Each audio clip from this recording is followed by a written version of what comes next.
Germ warfare, a phrase destined to send shivers down anyone's spine. When the enemy uses biologically produced bacteria or viruses to attack, an idea and a practice as old as civilization itself.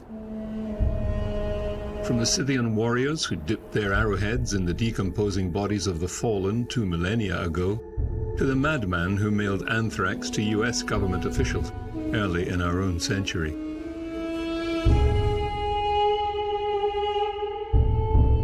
Germ warfare.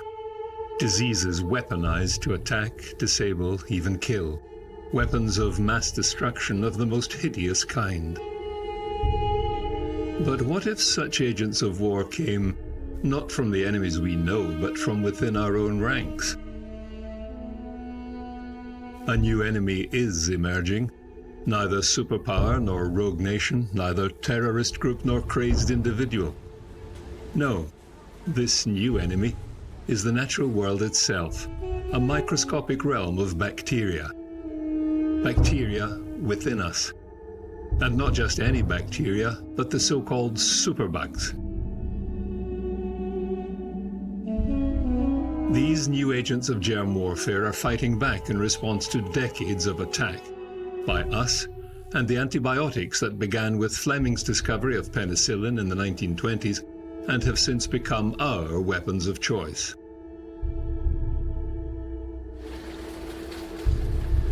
So antibiotics were coined as magic bullets at the beginning of the last century, and it was thought that antibiotics really solved the whole problem of infections. However, after the use of antibiotics, it became apparent that resistance develops in the bacteria. So it has turned out that we need to be really more careful in how we use antibiotics and when.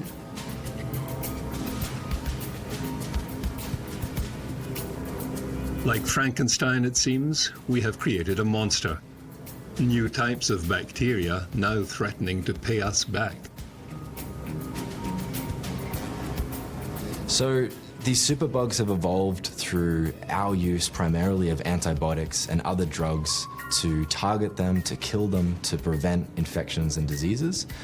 And as a part of natural evolutionary processes, these bugs are fighting for their life. They're fighting for ways to overcome and survive and become resistant to these drugs. And so they've adapted multiple mechanisms to evade the action, a mechanism of action of these drugs and become essentially resistant to them. These superbugs are trying to take our fortress by stealth, creeping into our hospitals and homes, deployed on every surface and in tap water, covering our skin, playing a waiting game, invisible and potentially deadly. And so we find ourselves at war.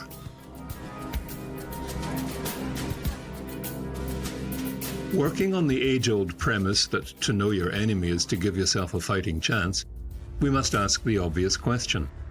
Just what is a superbug, and what exactly are we up against?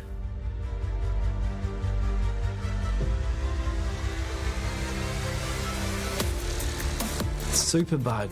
Well, a superbug most traditionally is thought of as a type of bacteria that is resistant to a full spectrum of currently used antibiotics.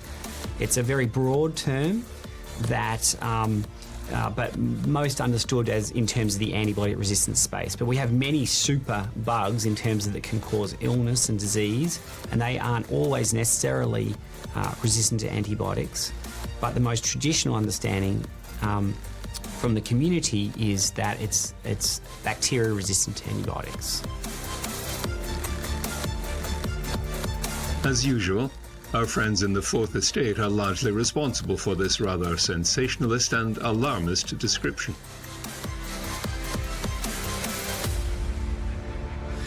How I interpret a superbug? Well, there's more than one. There's quite a number. And superbug is a media term. Kind of a way of summarising for the news audiences, kind of the idea of a bacteria that's evolved to reject drugs used to kill it. And that happens all the time, but some infections are very serious, and they've evolved in this way, and so they're called superbugs. So the classic one is golden staph,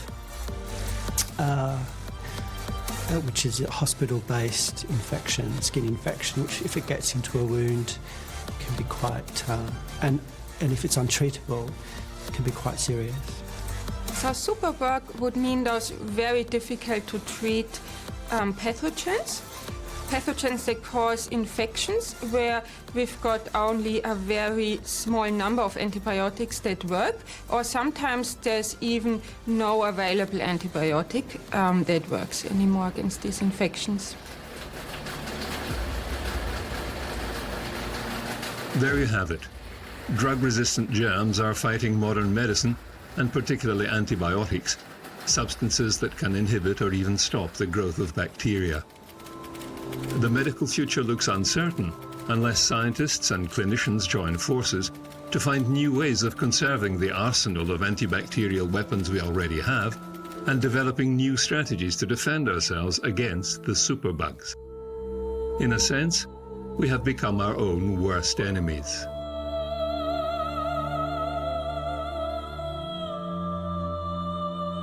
Yeah, so I think we went wrong in the sense that we've been using antibiotics unchecked. In the 50s and 60s, we found this miracle drug, a drug and a chemical that could eradicate and stop all bacterial infections. And we used that without much thought or concern for the consequences. And I think now we're starting to pay for that as a society. It's always been the case that there were on planet Earth bacteria that are resistant to compounds that we use today as antibiotics. Fungi make these, so penicillin is made by a fungus, and it was our invention of penicillin was in fact a discovery of the fungus that secretes this drug. The fungus uses it in warfare against the bacterium to stave off soil bacterium.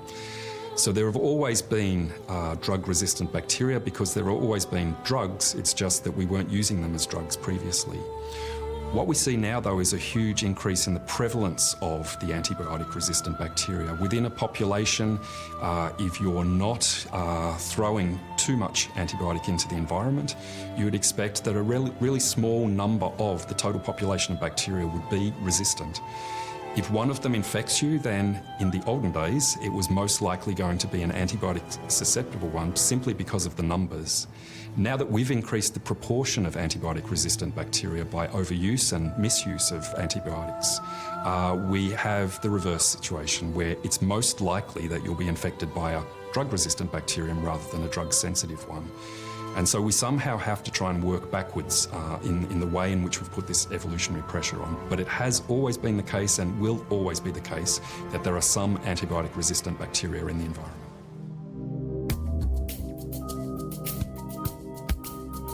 Paradoxically, it's when the medical experts we know and trust are doing their best to help that some of the greatest dangers arise.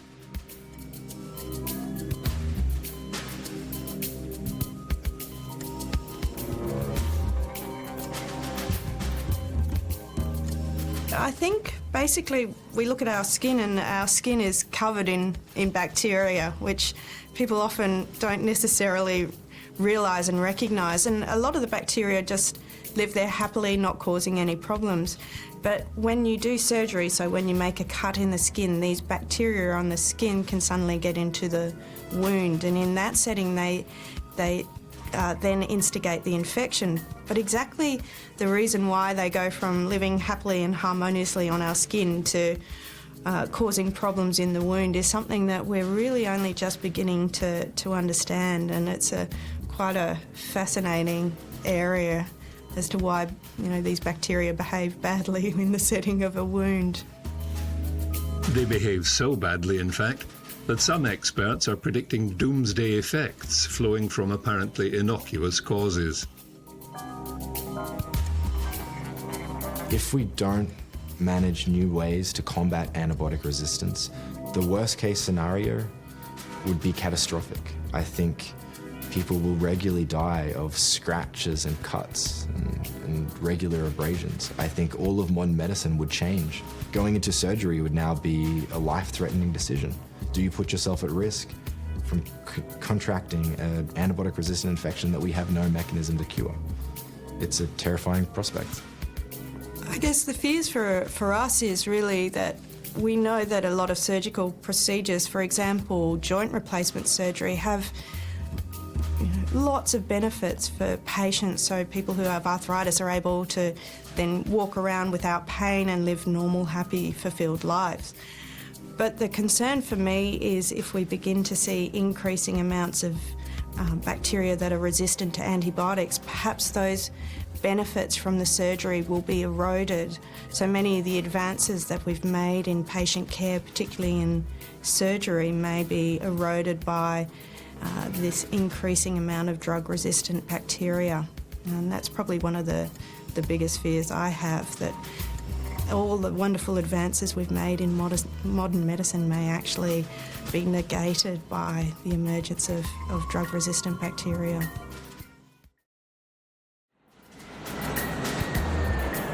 But rumours of our impending demise may be ill-founded. There is some good news amidst all the doom and gloom, especially if you live in a country like Australia. Sometimes the tyranny of distance can be a blessing in disguise.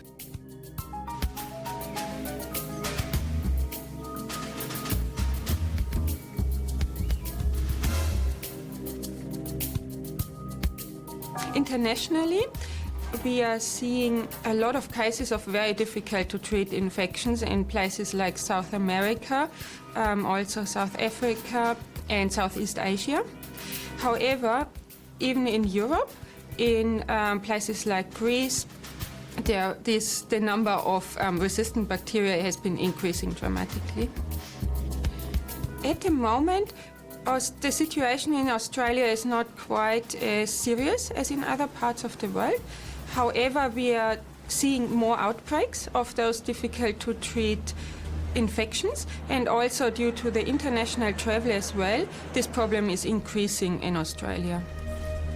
Overseas, there are definitely seeing increasing numbers of superbugs than we are in Australia, as well as the superbugs are more extreme. So they're much more resistant to kind of all currently available antibiotics.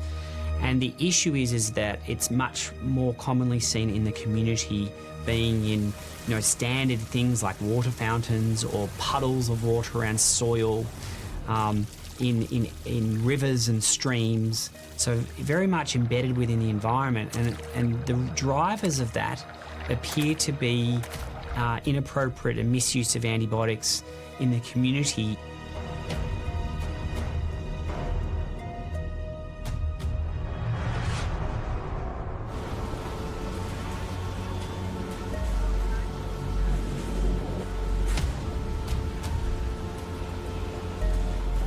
We also have infections from people coming, whether it be travellers who have, or people who have recently travelled who then develop an infection, and we know that if they've been travelling to certain countries, they're at much higher risk for an antibiotic-resistant infection or a superbug-type infection.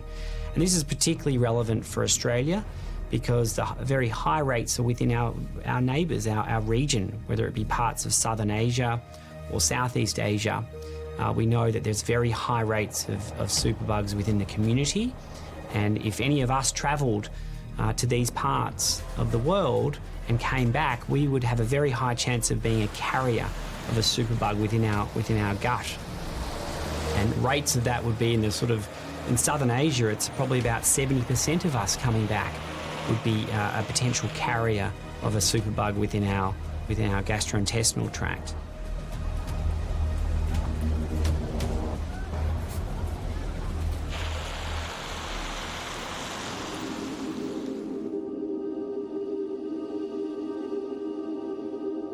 The other aspect around industry in countries such as in China and India, these emerging markets, there's a lot of there's poor regulation around waste material.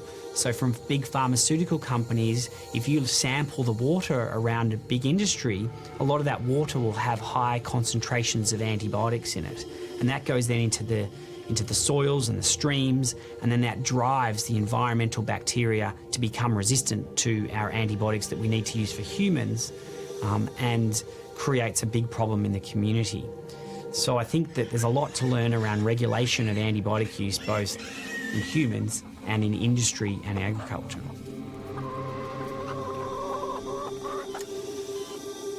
Problems may also arise not because of invasions from abroad, but as a result of invasive surgery.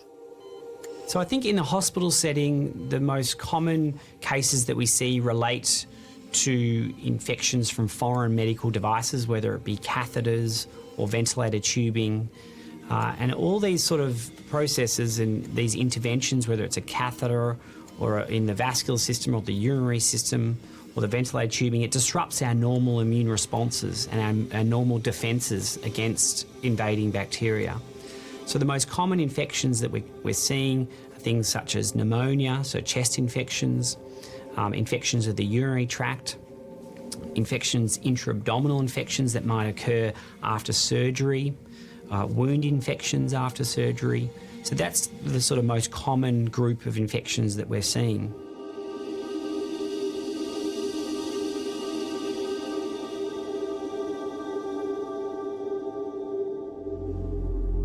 The most commonly known infection is golden staph, or Staphylococcus aureus. Called golden because of its colour in a petri dish, it lives on our skin and is normally harmless, though sometimes causing minor infections or boils.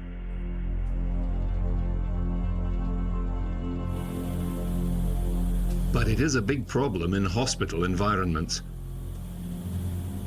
Transmitted through intravenous lines, catheters, and surgical wounds, it can also spread via physical contact, respiratory droplets, and food. It is also becoming harder to defeat. Multi-resistant Staphylococcus aureus, or MRSA, can only be treated with the antibiotic vancomycin, but some strains are becoming resistant even to this last line of defense. A golden staph bacterium partially resistant to vancomycin was found in Japan and designated Visa for vancomycin intermediate Staphylococcus aureus.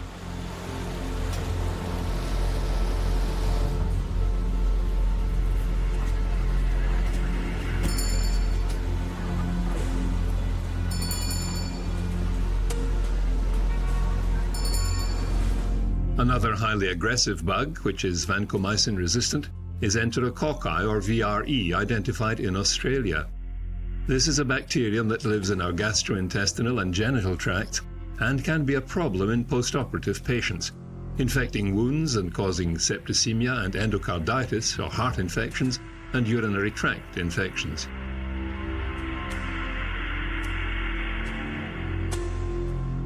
At the moment, less than 1% of this bug is resistant to vancomycin, but some strains also resist other antibiotics, which could make this infection unstoppable.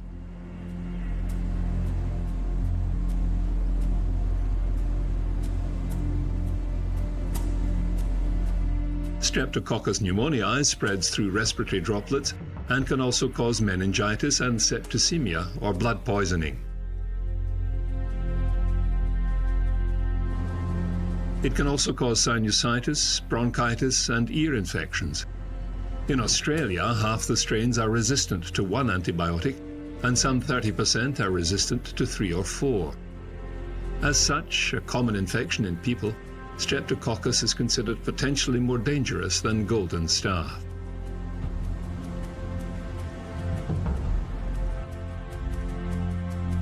Haemophilus influenzae, another common infection of the ear, nose, and throat, can cause bacterial meningitis.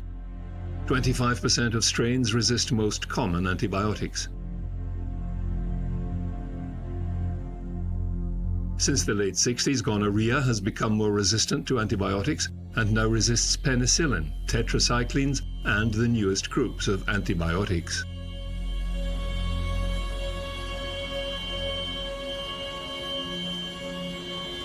There's an old joke about not going into hospital for fear of coming out with something worse than what put you there in the first place. Some well-informed people aren't laughing.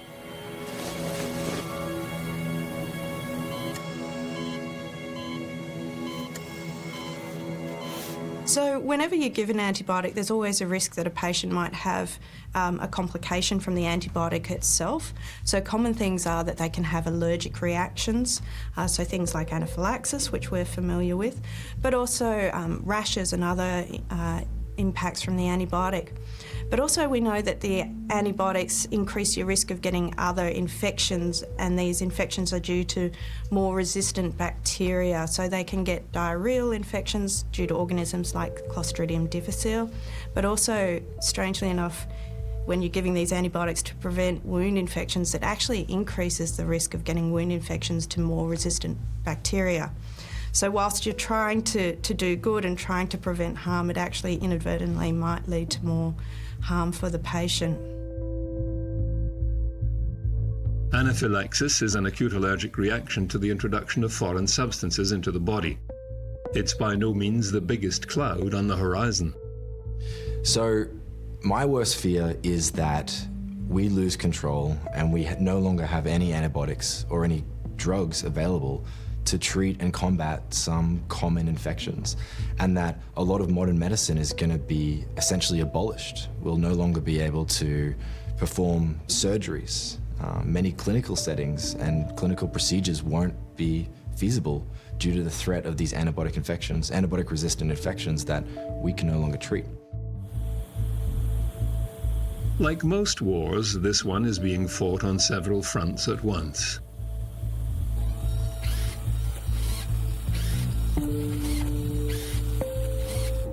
So I think, historically, these antibiotic-resistant bacteria have often been thought of as just in the hospital system. So that it's contracted via, the hospitals. There's a lot of drivers of antibiotic resistance that we can talk about in a hospital system. But now that we're seeing antibiotic-resistant bacteria in the community as well. And the way that we're contracting these bacteria is often through our food or water source or the environment that we're in. We're very much interacting with our environment, with animals, our travel to different countries, and the different foods and water that we are exposed to then allows us to become carriers or colonise with these potential superbugs.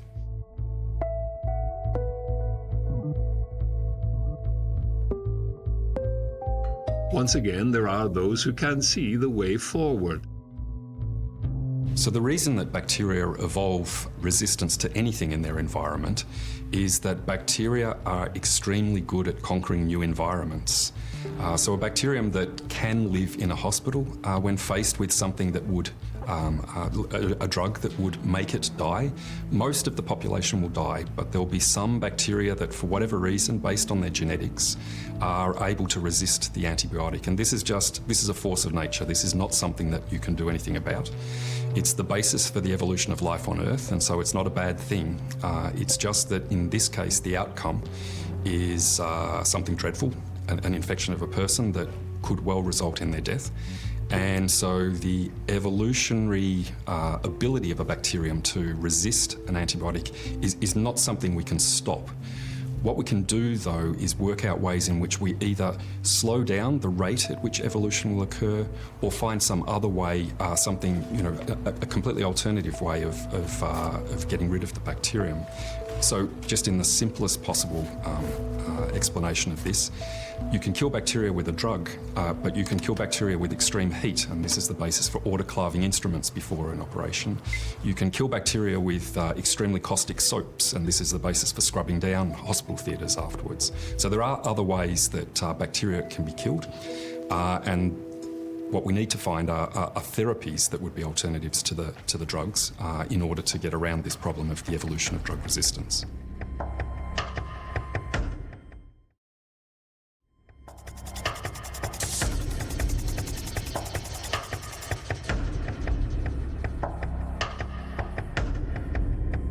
For some, that way forward seems to lie in combining the fruits of work in the theatre and in the lab. So my research at Monash is in prevention of infections following surgery, so a lot of trial work, also looking at why infections develop. But then also I look at how do we use antibiotics wisely, particularly in the surgical setting. So there's a lot of symmetry between my clinical work and my academic work. One of the first consequences of this approach might well be a radical rethink on hospitals. Not just how we are treated when we are in hospital, but the way we design and build hospitals in the first place.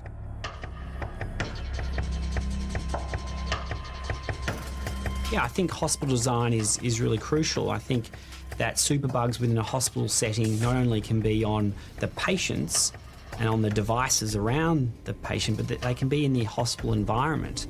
And I think our appreciation of that is only increasing over time.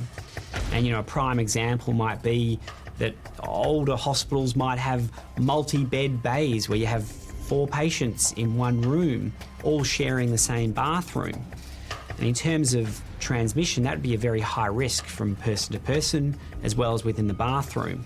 So I think in terms of new design, infection prevention and control is really a high priority in new hospital design, in terms of obviously having new single bed bays for patients and dedicated bathroom facilities. Taken to its extreme, this might even lead to a further paradox: designing facilities that do away with water, always considered the most fundamental requisite for healthy human life. I think the other thing that's being talked about at the moment is around water. And you know, some of these superbugs love to live in water. And it could be even the taps and the sink systems that are used in hospitals. So there are now discussions about intensive care units in certain parts of the world, thinking about having no sinks and no taps and a water-free intensive care, because they think that that's an important reservoir of superbugs that can easily be transmitted between patients and obviously new patients coming into the intensive care. So I think there's a lot of new things that are being thought about around design, and also, I guess, around the ability to decontaminate or decolonise or sterilise the environment, and, you know, might be curtains and surfaces and bed rails, etc. So there's a lot of research going on in terms of how best to sterilise a hospital environment. And there's great exciting technology, whether it's hydrogen peroxide vapour or other types of innovative methods. The relative ease with which antibiotics can be obtained in some places is also of concern.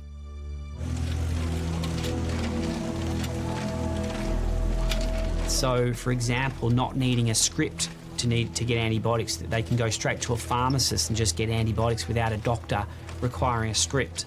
So that is very common in many parts around the world, particularly in resource-limited settings.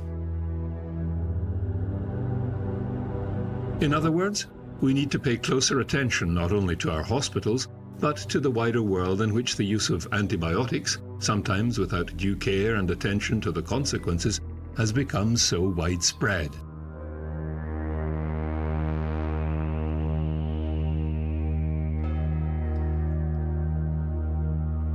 So it's not just hospitals where we're concerned about antibiotic-resistant bacteria or superbugs. Environmentally, they're a big problem too. In agriculture, we use antifungal sprays on our crops. And these are very similar to the antifungal drugs that we would use in a hospital to treat a patient with a fungal infection. We also use antibiotics in agriculture, sometimes therapeutically to treat animals to prevent infections, but often not therapeutically, but rather because they improve the rate of growth. And so pigs, for example, are fed antibiotics. As a result, the bacteria on them and in them are antibiotic resistant. And on top of that, you have antibiotic residues that occur in their meat and in their feces, which are then used to fertilise crops, and so we're constantly overloading the environment outside of hospitals to promote the evolution of antibiotic-resistant superbugs. Inadvertently, not because we wanted to, but it's a big problem. You therefore have community-acquired infections by superbugs as well, where people just by being out in this environment can acquire infections as the basis of superbugs. In the end, it will be the case that a simple scratch from gardening could be something that would give you a really dreadful infection that may not respond to the antibiotics that the hospital has.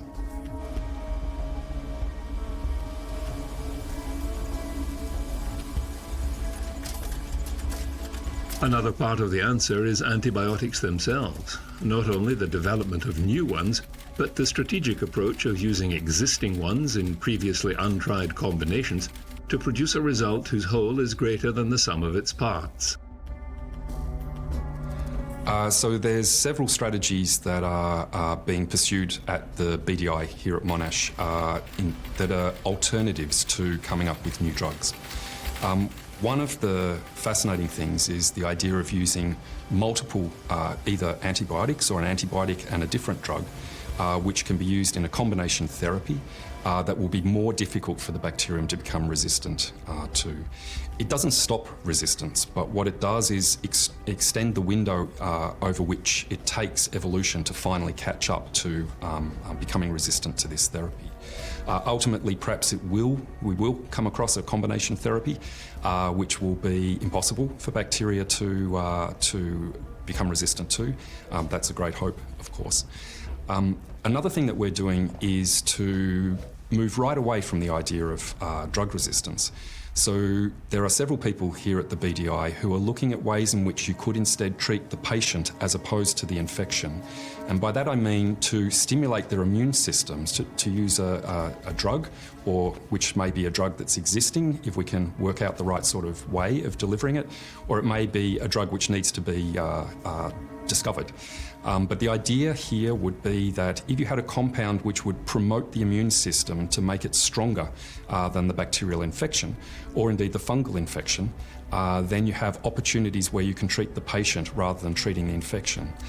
The great advantage of this strategy is that the patient won't become resistant to this drug. So this is a drug which you can rely on over generations. The bacteria won't know what's coming, and they won't be able to respond to the fact that a super aggressive immune system is now hunting them down. Often seen in a skeptical modern world as enemies in their own right, pharmaceutical companies have traditionally driven the development of antibiotics and their deployment on the medical battlefield. So I think that historically there was a lot of interest in antibiotics, but from a business sort of model for industry and big pharma, antibiotics were a really challenging area because you develop an antibiotic, all the doctors want to try and prevent use of that antibiotic because they want to save it because it's very, precious in terms of its utility. And then by the time that the patent is up, then they've just started to use it. And from a business financial model, it appears historically that's been a problem. Things now, the governments around the world have realised this, and now there's a lot of incentives and ideas to try and improve the kind of business model around antibiotic drug discovery and development. And so now there's still a few big pharma companies who are showing a great initiative in this space and are still producing new antibiotics. And I think the pipeline, over the last, last 2 to 3 years is looking quite exciting in this space, and it's already coming into the clinical interface. So I think that it's really a responsibility both of big pharma as well as public and government to work together to try and incentivise the development of new antibiotics.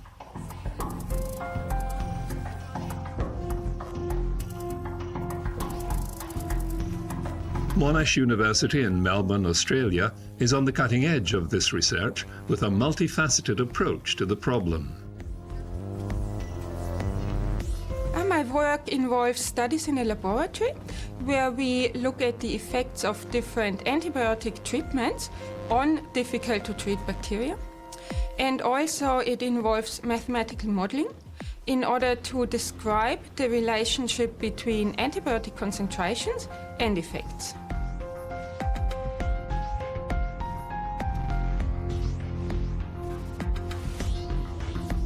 So we get the bacteria from patients from the hospital, so that's patients with difficult to treat infections. And then in the lab, we can expose the bacteria to all sorts of different antibiotic treatments, including high doses or different ways of delivering the antibiotic, such as a short infusion or a continuous infusion over a whole day. We will also test antibiotic combinations. And in this way, we can simulate what happens in the human body and find out how these different types of treatments work. The overarching goal of our research group is really to beat and tackle these superbugs. And the way we do this is really a multi-pronged approach. I have a research group that starts off at the bench to understand how these superbugs, what are the mechanisms that they use to cause disease. And if we can understand those mechanisms, then we can look for novel therapeutics that can prevent those kind of mechanisms and disease. The second is then to move into the sort of area of rapid diagnostics. How can we quickly identify that we're dealing with a superbug or not? And that's really crucial to target our rapid treatment of these superbugs and outcomes for patients. And then I guess the next is about best use of antibiotics. How do we use our antibiotics, our currently available antibiotics, in the best possible way to prevent the emergence of resistance and to best kill off superbugs? And I guess more broadly then is about transmission. How do we prevent transmission from environment to patient, from patient to patient, from healthcare worker to patient? And that is both within the hospital setting as well as out in the community. And we're really reaching out into the community, particularly in nursing homes, to understand the role of nursing homes as a reservoir of superbugs. Sometimes, too, cutting-edge research can turn into a different kettle of fish, almost literally. So we use zebrafish in the laboratory environment because they're a great model system to study how the host immune response responds to superbugs. We're able to use the fish to image in real time how the white cells, the main immune cells, attack superbugs in real time with real infections, whether it be in the bloodstream of the zebrafish or in the soft tissue of the zebrafish. And we can do this and we can really understand processes of both how the host and the pathogen are interacting. And by doing this, we've been able to identify novel pathways in the bacteria that we can potentially block to augment or to facilitate an increase in immune response so that the neutrophils or the white cells can kill off the superbugs more rapidly.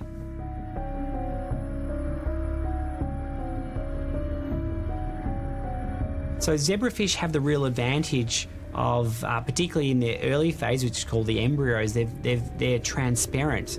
So we can do microscopy imaging of the zebrafish during an infection and in real time.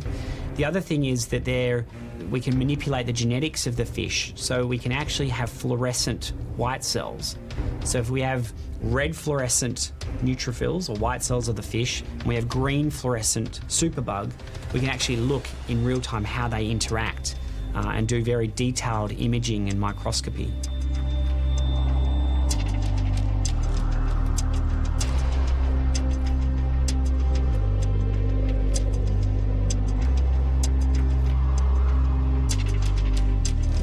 Sometimes it's not a matter of finding something new, but of taking a fresh look at something once known but perhaps forgotten. For example, there is an antibiotic that fell out of favour many decades ago. Polymyxin E, or colistin, first developed in Japan and used clinically in 1959. It was known to be toxic to patients' kidneys. However, it is an antibiotic of last resort for many types of resistant gram-negative bacilli.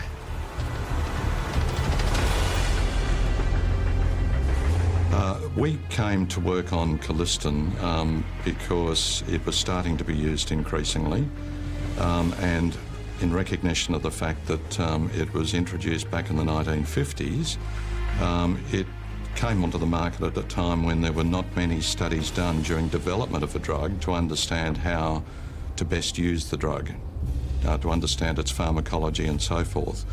And so basically, doctors, when they needed to start using colistin again, were basically shooting in the dark. They didn't really know which doses to use for particular patients. So the work that we've been doing is basically developing essentially the large body of evidence for how to best use colistin. That's the work that we've been doing. Last but not least, what if we were able to turn the tables on the superbugs and do what they have been doing to us, attacking them from within? Another area of renewed interest is in bacteriophage, an almost forgotten field of research.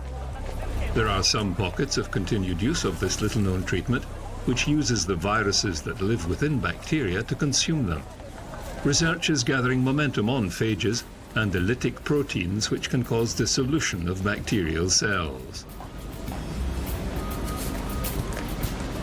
So a bacteriophage is a tiny, tiny virus, and it's a specialized virus that only infects and kills bacterial cells. So it doesn't recognize or infect human cells.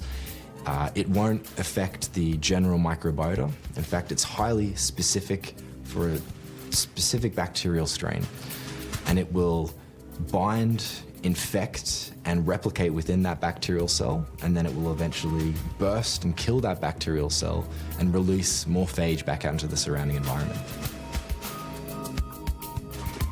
Once again, it seems the use of bacteriophages is a case of relearning what we already knew and turning it to our advantage.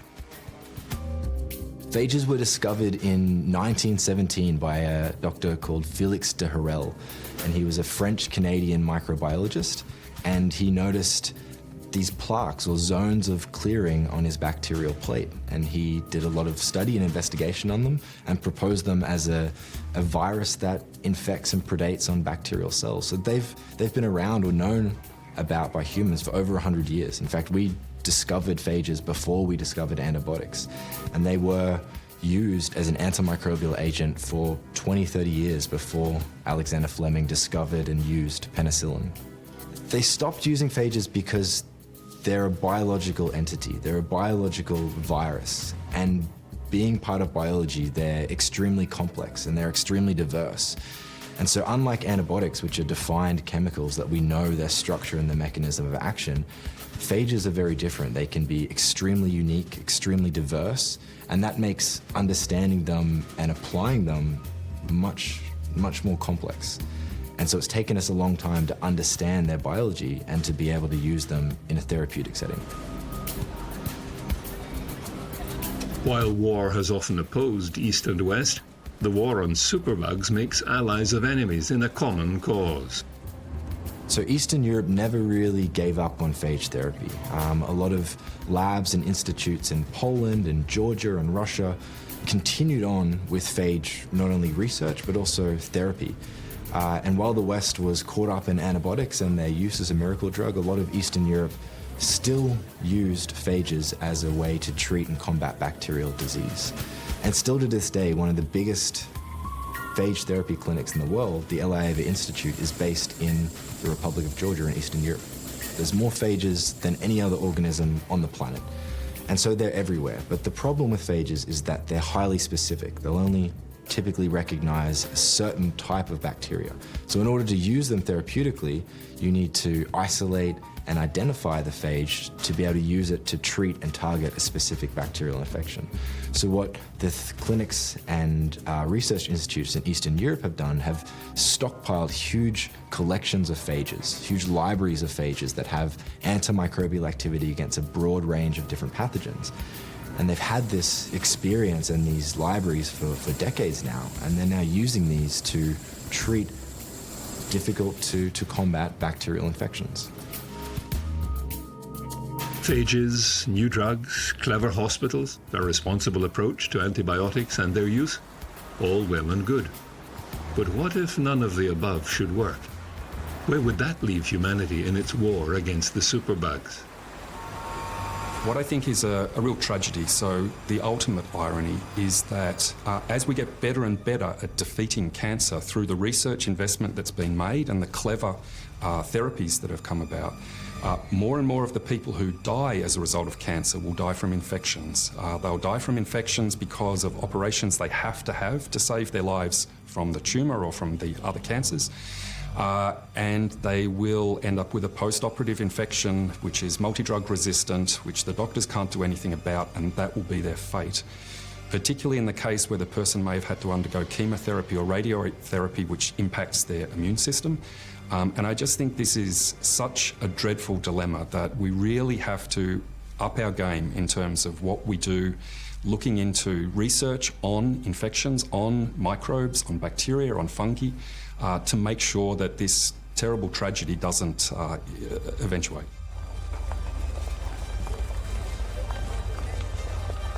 In any battle, you can run or you can stand and fight. How are we reacting to the superbugs? Are we aware? And should we be afraid? I am. I'm frightened for the future. I firmly believe that we can do something about this. I think this is a dreadful and huge problem that can be turned around. And so my fear for the future is that we won't act hard enough and fast enough to actually turn the problem around. If you think about your kids and your grandkids, it is something that you get scared about. It's not the only problem for the future that's a dreadful one, but it really is one of the big ones. And we do have to act more and more quickly if we're going to see a solution soon enough. The fears are that these bacteria are extremely smart and intelligent. They've shown an amazing track record to be able to get around our new antibiotics all the time. And I guess our fear is that if we let our guard down, or if we take this for granted in some way, or take our antibiotics for granted in some way, that these bacteria will push on and really will become resistant to everything that we have in a highly prevalent manner and cause very life-threatening and serious infections. So I think that's a real driver for humans and innovation, is to stay one step ahead of these very, very, very smart superbugs.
Fossil fuels, coal, oil and gas, helped create the modern industrial world. Energy generation is the backbone of modern civilization, providing for industry, heat and light and high living standards. 200 years of combustion emissions, in particular CO2, are inducing high-speed climate change such as we have never seen. To mitigate this climate emergency, we must use all of the tools at our disposal. One critical technology is nuclear energy. The global gold standard for climate projections is amassed by the Intergovernmental Panel on Climate Change, UN body. Now, they're not responsible for the climate modelling or even the observations or all the science behind climatology and climate science, but they are the world authority for examining the uncertainties associated with the different projections and the trends. And one thing we've noticed from the IPCC reports is that they come out sort of every 5 years, and every one is worse than the last one. And the world is currently tracking pretty much at the worst case scenario or above for every time one of the reports comes out.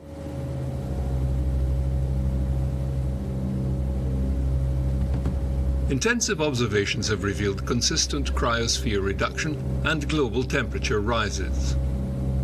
Right now, we're averaging about 0.2 degrees per decade increase, varying between 0.1 and 0.3. And if we continue at the current rate, which we have been doing for some time now, we will achieve 1.5 degrees by 2030 and at least 3 degrees by 2100. So most scientists in the field are pretty much of the opinion that keeping it to within 2 degrees by the end of the century is pretty much impossible by now.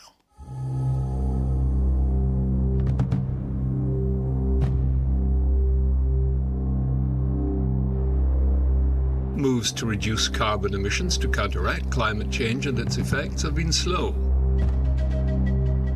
It's vitally important, and it's getting more important with every passing day at the moment, because we just aren't doing enough of it soon enough, and it's been that way for quite a while. So when I was setting the context for my energy research, I went back to look at what our process has been over 30 years really of being alert to the challenge of climate change. And you can really see that all of our major institutions, governmental, intergovernmental, have been, in a sense, in a form of denial over just how big this challenge is, which you can sort of sum up with needing to provide clean, decarbonised economy for a 10 billion person planet with everyone at high living standards. And we just have not gone about the challenge in appreciation of that at all. And it shows, because now we're at 415 parts per million CO2 concentration. When I changed my mind on nuclear power, it was only about 390. This is really concerning. So we are on track to change the nature of our climate in this century in ways that are really going to change the way we occupy this planet for the much harsher and the much worse. So we have a big job in front of us, and people are still realising just how challenging that job is. Some obvious results: the acidification of our oceans, a rise in ocean levels, and it's becoming a runaway effect. Well, oceans are probably going to increase anywhere between 0.2 and 0.5 meters by the end of the century, although that's contingent on a model of gradual melt. And as we're seeing now from Arctic sea ice and Greenland ice sheet, that it's probably going to be more of a catastrophic shift.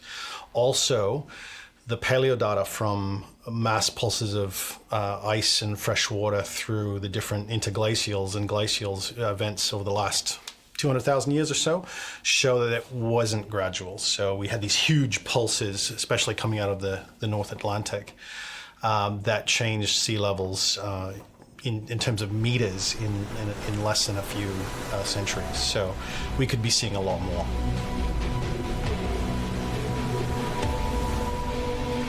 But unless we massively reduce our emissions, and we haven't been able to do that at all up to date. I mean, yes, we've increased renewable energy substantially, but our demand and our production of fossil fuel-based energy in particular is keeping way ahead of what any gains we're making from clean energy sources.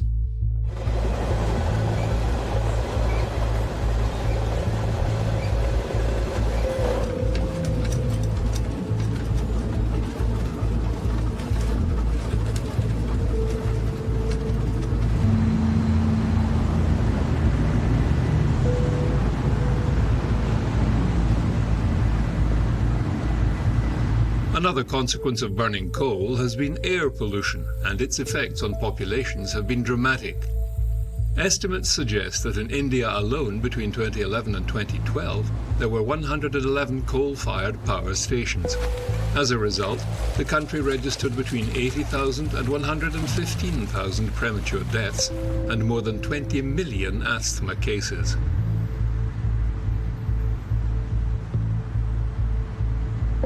Humans aren't the only species threatened. Actually, these days we're getting a much better handle on the effect on life, from plants to insects to big animals, including us. And that's partially from better predictions and also better observations of what's happening today, but also looking into the past. Now, What we do know, at least over the last few glacial cycles, so going back, several hundred thousands of years, that when the warming events came, that's when we were seeing the big extinction pulses. So losing the mammoths and the saber-toothed tigers and the diprotodons in Australia, that actually was, in most cases, synonymous with a warming, or in the case of Australia, drying event, as well as humans coming in. So it was kind of like a 1-2 punch. So, and that was sometimes over the course of thousands of years. Now, we have a vastly increased rate of change, and there is adaptation to a certain extent, but in the areas where the thermal range is quite low, for example in the tropics, even though it's on average higher, the variance is quite small, sort of day to day or season to season. That's where we're likely to get the biggest extinction rates. Now, we've done some other modeling along those lines that makes it even scarier, because most of the models are contingent on exceeding thermal thresholds. So this thermal tolerance of species X, once you surpass it, the species goes extinct. And then you look at the species-specific thermal tolerances and you calculate how many you're going to lose. If you do it that way, you're looking at about a 5 to 10% loss by the end of the century on current projections. That's just from climate change. That doesn't include anything like overexploitation or deforestation or invasive species or pollution or anything like that. So this is just in addition.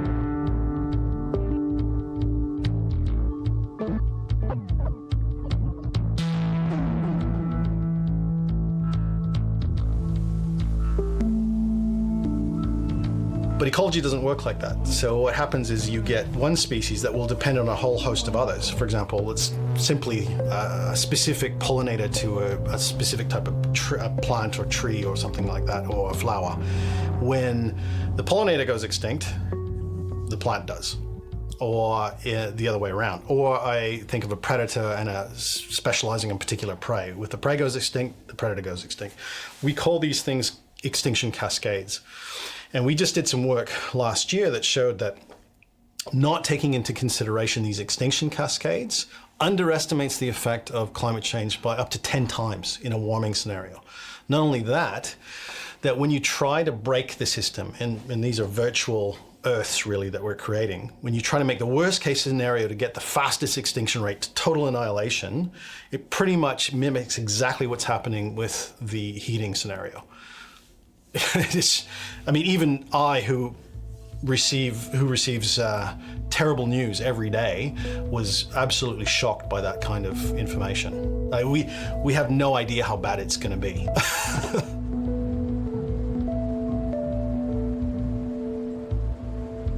But left unchecked, climate change will have massive effects on us.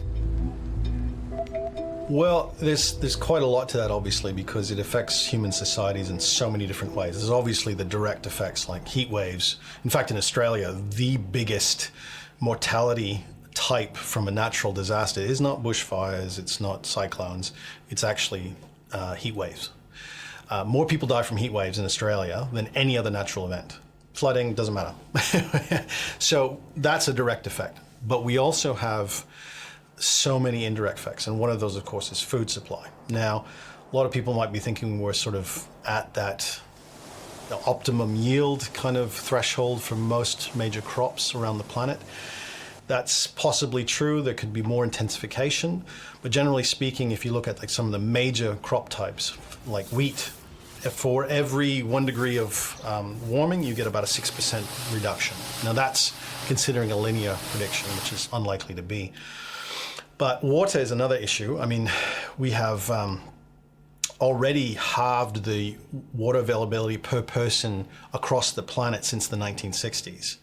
So that's, of course, a function also of population growth, but water is becoming scarcer and more restricted to particular areas. So if we get major water emergencies happening in places like the Himalayas or that entire region of the subcontinent, you're looking at 2.5 to 3 billion people that depend on that water source that will suddenly have to find water elsewhere. It's already starting to happen in India.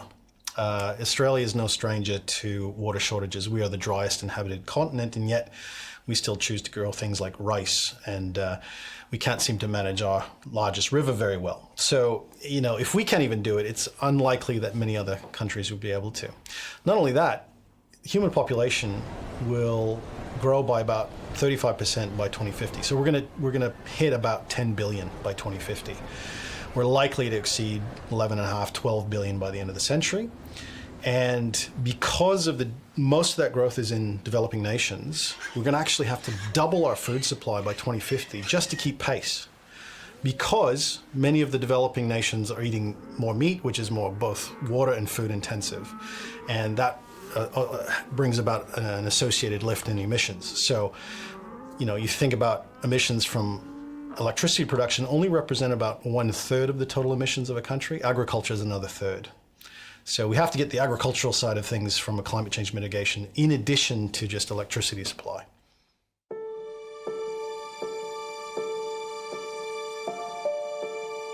Scientists and engineers have been growing more concerned every year. The Nuclear for Climate initiative, that was an idea that was started by the American Nuclear Association with the French Nuclear Association, SFEN. And it was a terrific idea that came to pass in 2015 at a conference called ICAP in Nice, where delegates from 36 countries around the world signed to commit their societies to pursuing nuclear for climate change reduction. And that represented memberships of about 50,000 scientists around the world. And we all signed that agreement on behalf of our respective societies, and it's proved to be a very good vehicle for getting on track with addressing the world's climate change problems. There's not going to be a silver bullet in climate change mitigation. We are going to need everything available to us, the whole suite of solutions working and deployed in a fashion of some urgency. But of the technologies we do have available to us, nuclear technologies as a group, by far and away, will make the biggest difference and are able to make the biggest difference. We already have living proof of nuclear technologies decarbonising whole power sectors for developed economies. This is crucial, and that we would overlook that is distressing almost, as we have this challenge in front of us. So we know they can provide the electricity. They can provide the heat to decarbonise a lot of the industrial sector that largely runs on burning gas and coal. The solar panels and wind turbines just don't get into that sector at all. With that heat and power, we can desalinate water, we can manufacture fuels, we can power food production. And we can do all of these things from a very small amount of land, with a very discrete amount of fuel, with a waste product that stays fully in our control. That's a remarkably powerful solution. It's probably our biggest single lever. And so while I am absolutely across and supportive of all the technologies we have in front of us, I believe the potential behind nuclear technologies is second to none. It is going to need to be a big part of a decarbonised future.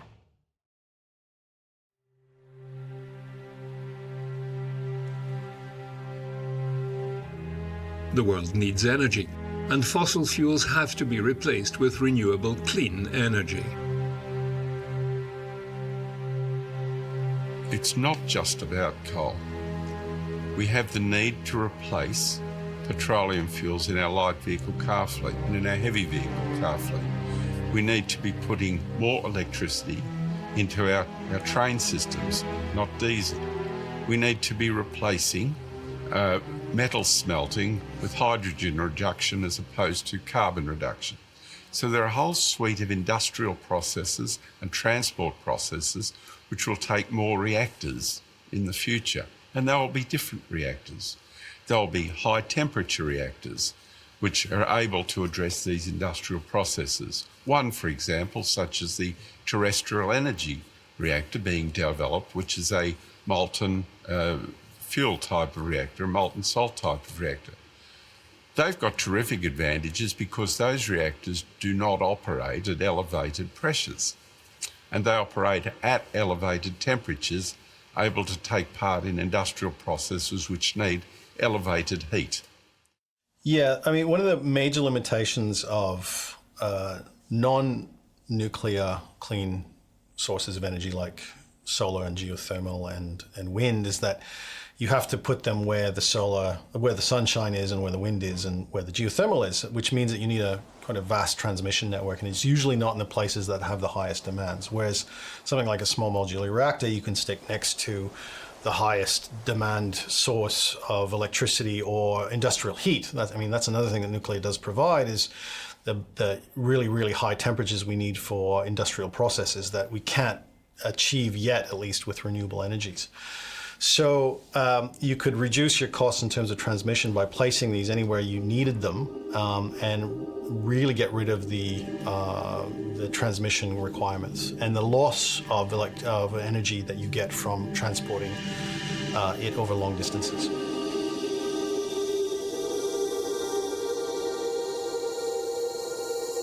Frankly, there's often a bit of a trade-off. We look at wind farms, and if there was an overriding societal benefit in putting them up and down the Great Dividing Range, then I would be convinced that that would be a good way to go. But unfortunately, what we're really doing is industrialising our landscapes, putting in a whole bunch of excessive pump storage, a whole bunch of hydro onto dams, and I've been involved in some of the world's largest hydropower projects in the Mekong system in Vietnam, has a tremendous environmental toll on those local environments. And so part of getting involved in this issue was looking at the true ecological benefit of different power systems. And we come back to the environmental footprint, if you like, of nuclear versus virtually every other power system. Nuclear uses very few materials. It can last up to a century. The systems, when deployed, we have wind, which uses around about 13 times more materials than nuclear power stations. PV, similarly, about 10, 13 times more materials than in a nuclear power reactor. But that doesn't even account for this promise that people are talking about of using battery storage. And when we start going down the route of using very expensive batteries with all the chemical processes involved and their low life, because most batteries are flat out lasting for more than 5 to 10 years and need replacement, we're going to see tremendous pollution issues with the industrialism around the replacement of battery systems. And we're going to see those sorts of systems have around 20 or 30-fold the materials use of nuclear power plants. There's nothing cheaper in Australia than coal. We've got to be clear about that. What we are seeing, however, is that as people try to put renewables, intermittent sources of wind and solar out into the network, we're seeing, and as that expands, or should it expand, we are going to see a steadily growing system of backup systems to enable wind and solar to work. That will include, as we've discussed earlier, things like gas turbines with all of their problems. So we're going to have a whole suite of underutilised equipment. The grid that's created around this will have the same capacity factors as the generators. So it'll be down around 20 or 30%. We're going to have the same problems with whatever storage devices we're having. And it will be the low use, the low average use of all of these bits of kit, which will increase the cost. And so the future, with an increasingly renewable system, will be more and more bits of gear that are not operating at their commercial efficiency. What we get with nuclear is we get a compact system. We can maximise the use of our existing grid. We can maximise the use of our existing cooling water resources, of our transport systems, of our rail. All of this equipment that we've currently got, we can take the greatest benefit from. And of course, the reactors will operate at 90% of the time, so they'll be very continuous. So while the individual cost is high, it's reduced in a system effect by their continuous availability without requiring all of the underutilised gear. So just about all of the nuclear power that's in operation in the world today runs on the same general fuel cycle and principles, which is ceramic uranium oxide fuel pellets, generally in a metal sheath, using water as a moderator and coolant to create steam, to create electricity. Now, the very first generation of those power plants, Generation 1, you could think of them as somewhat upscaled versions of what was on submarines previously for the Navy, brought on land, introduced into power production. They were smallish in size and they ran for some small number of decades, but not all that long. The second generations, where they really upscaled those designs, made them a lot bigger, built a lot of them, and that's actually the vast bulk of the nuclear power in operation today is Generation 2. Same basic fuel cycle, but they were turned into a commercial proposition. And they have been very successful. So around the world where they have been deployed, we generally see very reliable, stable power, which is operating at a very good price in the economies that are using it. So effectively, the workhorse is the global nuclear sector today. In Generation 3 reactors, it's the same basic fuel cycle principles, but the engineering is being simplified a bit. So fewer active systems, more passive systems for safety, slightly simpler design. There aren't actually many of those reactors operating in the world today, but the ones that were constructed, particularly in Japan, were built very quickly, were built on schedule, and again operate really successfully. And then we get into Generation 4 reactors, and that's where the palette really opens up into a lot of new and exciting technology choices. Okay, the world view, what we're seeing internationally. If we look at reactor suppliers that are doing quite well, we've got the Russian industry. It's growing, and we're seeing, for example, 6 new reactors going into Egypt. We're seeing reactors being built in Chile by the Chinese. We've got new reactors going into Pakistan by the Chinese. We've got new reactors going into Bangladesh by the Russians. So around the world, in parts of the old Eastern Bloc, as we used to call it, and in these other smaller nations, we've got Chinese and Russian industries serving those markets quite well. In the United States, we have the older fleet that existed, and that's coming under increasing pressure by cheap gas within that nation. And so nuclear has to compete under a regulatory regime. It's expensive, with cheap gas entering the marketplace.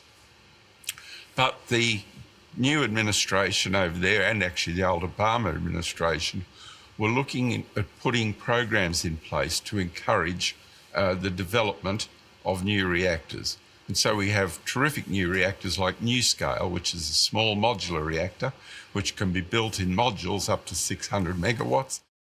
That is a light water reactor. It's using the same fundamental technology and fuel cycle, but a very shrunk down size, a small array of up to 12 small reactors, making it very nimble and able to load follow with very high outlet temperatures. And that is in licensing right now with a customer ready at the end of that. That's very exciting. If you look at the terrestrial energy integral molten salt reactor from that Canadian outfit, it is going through the Canadian regulator. It is in stage 2 of its pre-licensing review. It is moving toward build in the 2020s. So I think we need to track these things one milestone at a time and treat them in that way. But now I think we can say with confidence that it is a 2020s outcome that we're heading towards. That is going to offer particularly advanced economies that aren't building massive power plants anymore, an extremely good option for swapping out their existing fossil fuels and incrementally but swiftly changing over and transitioning to clean energy sources. The real powerhouse we're seeing in reactor development is in North Asia, particularly South Korea, where we've seen the nearing completion of 5.6 gigawatts in 4 reactors in the United Arab Emirates. And they've done that in the harshest climate in the world for any form of construction. And they've proceeded with discipline, and they're getting that project over the line. So while we're seeing some political pushback, and we saw President Moon of Korea, for example, he got elected on the basis that he was going to wind back the program, we're now seeing polls in South Korea of 70% of the people in favour of nuclear. After his election, we saw a citizens' jury determine in South Korea that the reactors at Shinkori 5 and 6 should continue to be constructed, there is what I would call pushback, because the political process, as we often see, that a politician will take policies, polarised opposites to the previous administration to curry favour. That's unfortunately the nature of politics.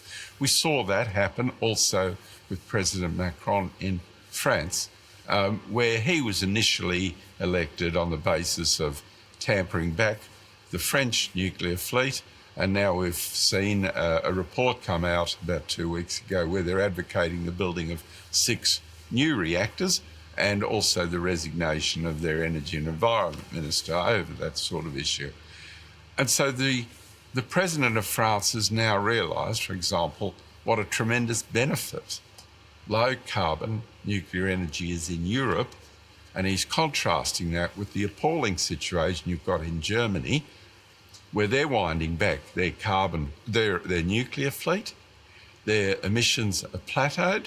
In fact, they may even be slightly rising. They're certainly not going to meet their targets.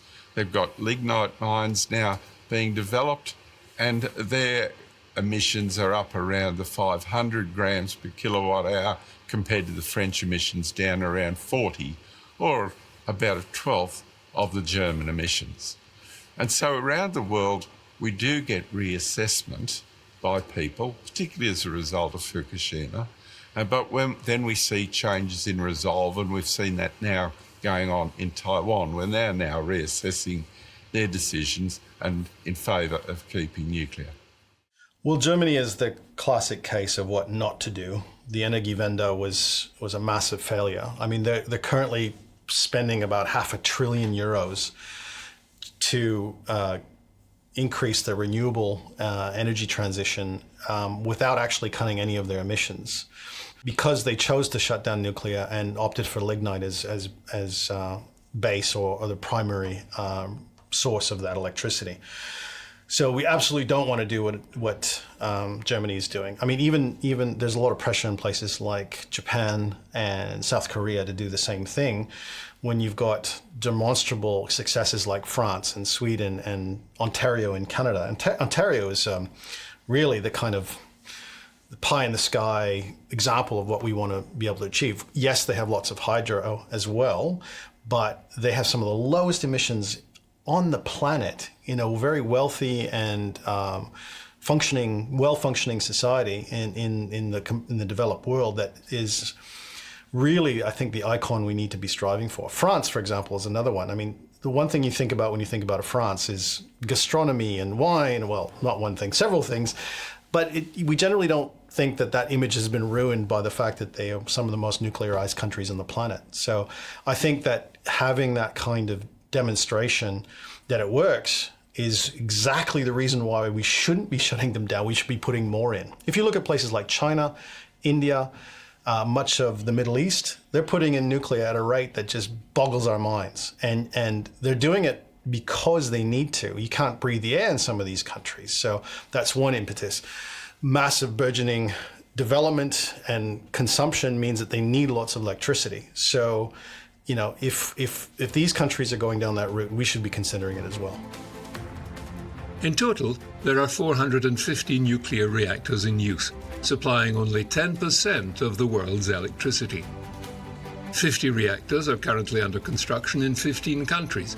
Most are of the advanced passive design. One of the tremendous virtues of the APR series of reactors that the Koreans have developed is that the AP stands for Advanced Passive.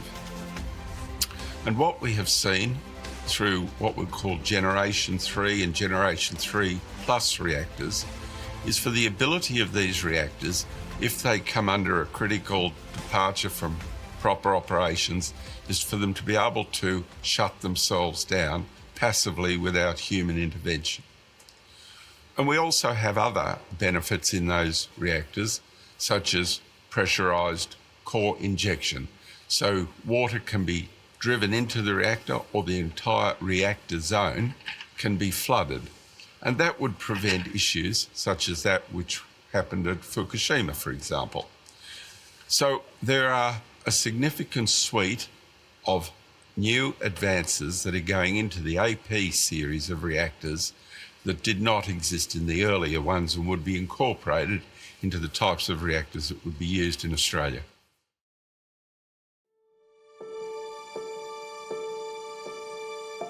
The existing generation 2 and 3 reactors working in the world today do the job really well, and they've done it well for decades.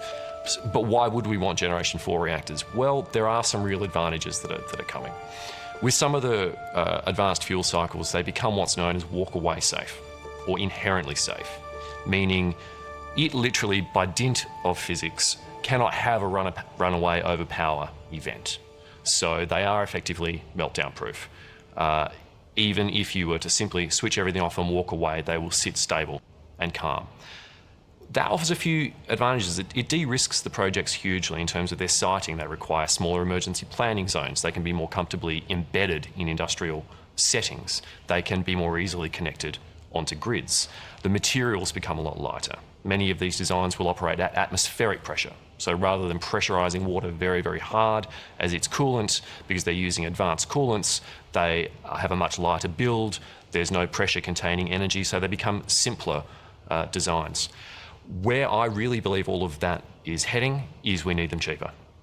It is absolutely essential that we are able to make nuclear power plants cheap, scalable, swiftly deployable, really high quality control. So moving from a construction paradigm more to a manufacturing paradigm, much in the manner of solar panels that can be turned out from a factory and quality controlled. We do need more of that paradigm for nuclear power. Now, that is not to say that large reactor build projects can't be successful. They can. But these generation 4 reactors are going to be able to, I believe, turn out at the scale we need to get at that huge climate change mitigation challenge in the way we are going to have to. Now, one type of generation 4 reactor that I'm particularly excited about recycles used nuclear fuel. That is quite game-changing for me. That was a huge part of my journey from anti-nuclear to pro, is understanding that the thing I had thought was the biggest problem for nuclear technology fundamentally didn't need to be a problem at all. So there is a way of using nuclear power reactors to turn all of the existing nuclear waste into a form of new fuel, so we get about 20 times more energy out of the same existing mined fuel rods that we already have sitting in canisters today. I find that incredibly powerful. In the process of doing that, the waste that we are left with is much smaller in volume and dramatically shorter in half-life, only about a 30-year half-life. And so that changes the entire paradigm of waste management for nuclear technology as well. So the promise of that technology, which is well established, exists in a commercial form, but is not yet licensed and being built, for me offers tremendous confidence that we can go forward with this technology and understand that we're doing truly a very sustainable thing for the future. So we can use a process known as pyroprocessing, where we essentially snip up those fuel rods, reduce them into a liquid electrolyte, run electricity through them, separate the elements into a form of adequate purity. We put aside the true waste product, which is only about 2 or 3% of the fuel rod, and the remaining balance can be refabricated into new fuel rods.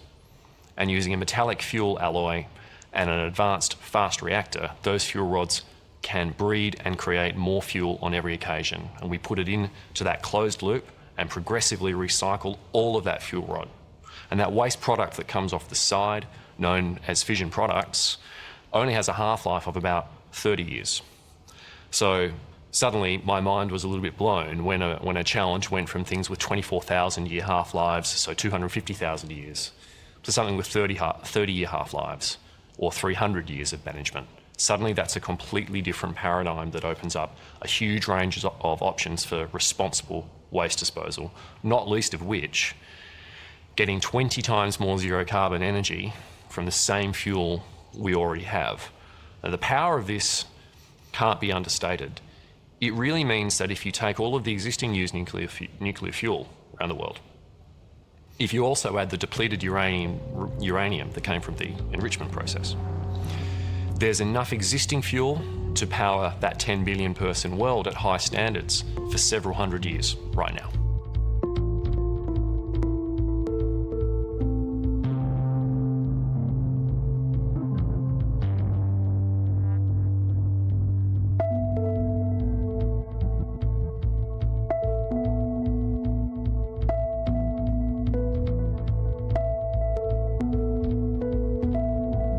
It's an effective argument to take to the politicians.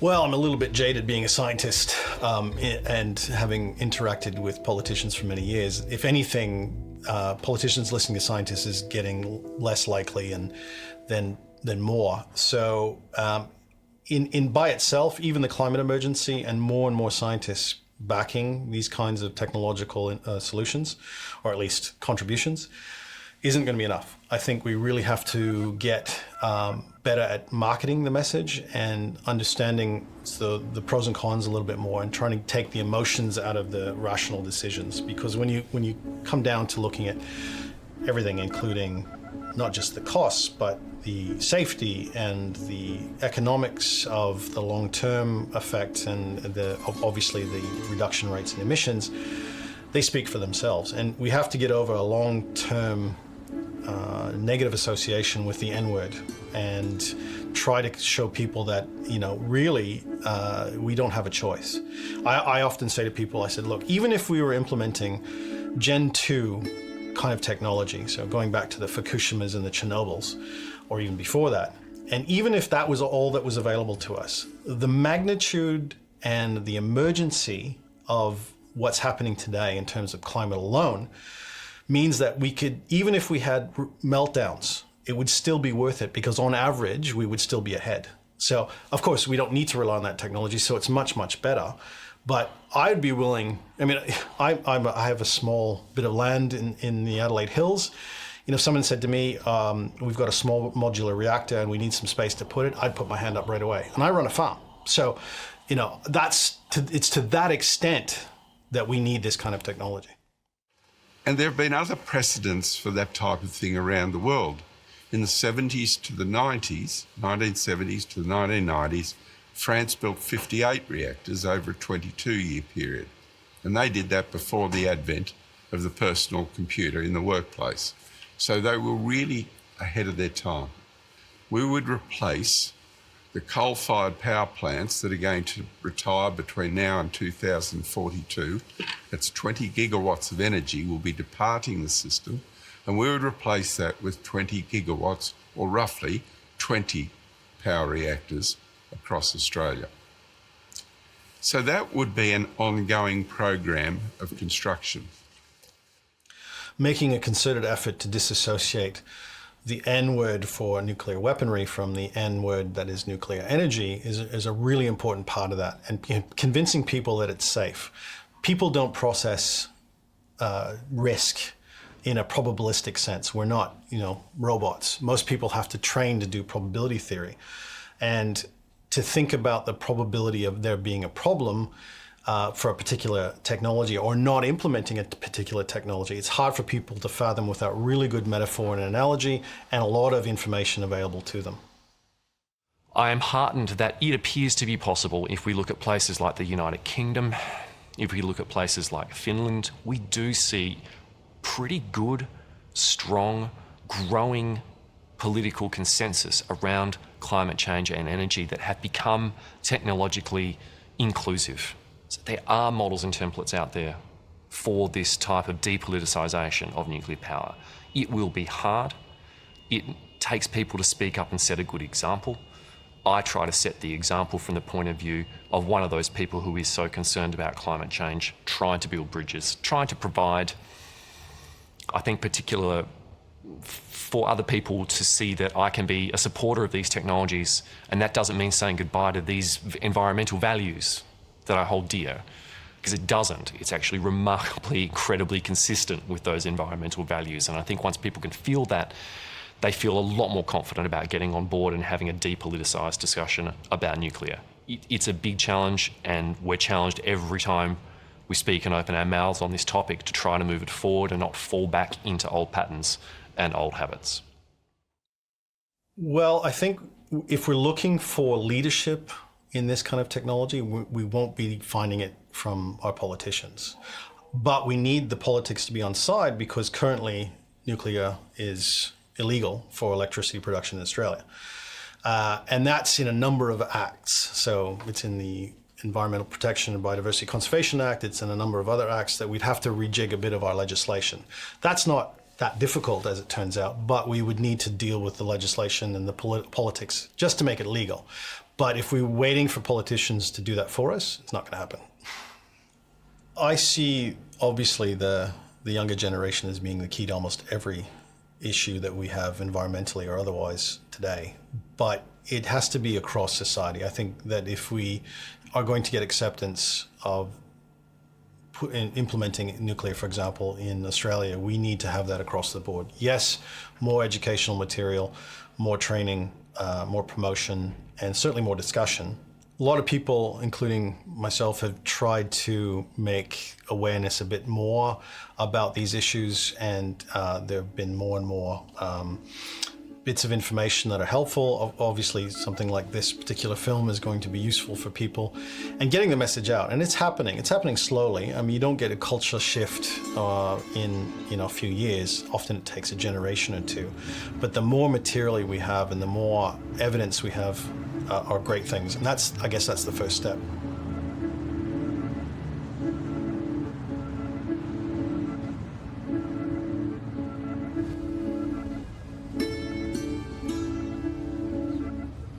What of new fuels being developed like hydrogen? I mean, hydrogen has certain advantages and disadvantages. For example, it's very difficult to move. So it's kind of hard to bring the energy to where it's needed. And electricity transport and transmission are some of the key limitations of feasibility for rollouts of all sorts of types of alternative electricity production. That includes solar and geothermal and wind. So in certain regions, the right mix of fuels, including hydrogen, would be different. And that's the other thing too, is that all the sort of optimal mixes of nuclear, hydrogen, solar, geothermal really depend on the region, and they're never the same. So would we have a hydrogen economy? Probably not. Could we include a much higher proportion of hydrogen in our economy? Absolutely.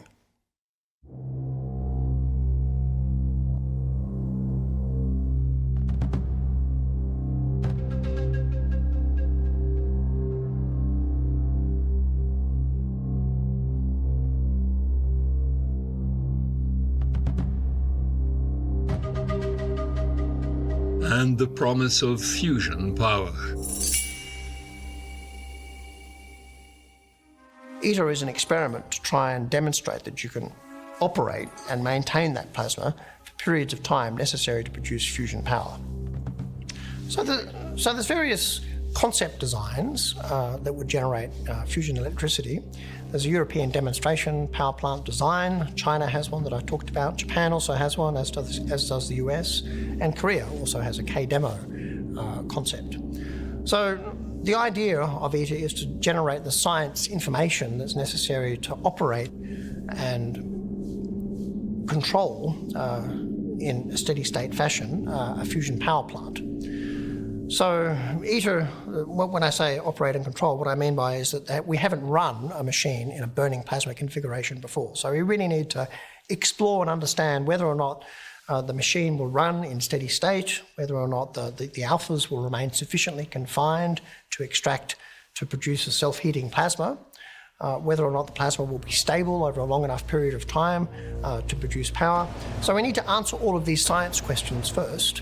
But in parallel to that, there are concept plans to build demonstration power plants. And the timescale for that evolution, if you look at various different roadmaps, ITER will be sort of operational, producing high-performance plasmas mid-2030s. There's concepts to develop or deploy demonstration power plants in the mid-2040s or 2040 or thereabouts. Those sorts of timeframes mean we need to keep developing our renewable energy resources. We need to keep deploying wind power and solar power. We need to keep using the existing commercial nuclear technologies we have. We need to keep open and operating the existing nuclear power plants we have. We need to extend their lives. We need to maintain our existing fleet of clean energy to keep those carbon emissions down as low as possible. The time for waiting for the thing to come and save us all is long gone. We need to be using everything that we have right now. The designs that are being commercialised today based on advanced nuclear fuel cycles but not fusion promise really material, important improvements on what is already an excellent solution, we should be implementing. And let's remember that it is actually through that healthy, strong nuclear power sector, through that food chain, if you like, is more supportive of advanced nuclear research in every respect. If we want to see fusion in future, great. Well, let's have a healthy nuclear sector today as we decarbonise. But particularly, let's not put our climate at risk waiting for a perfect solution. We have what we need right now, and it's time to put it into practice.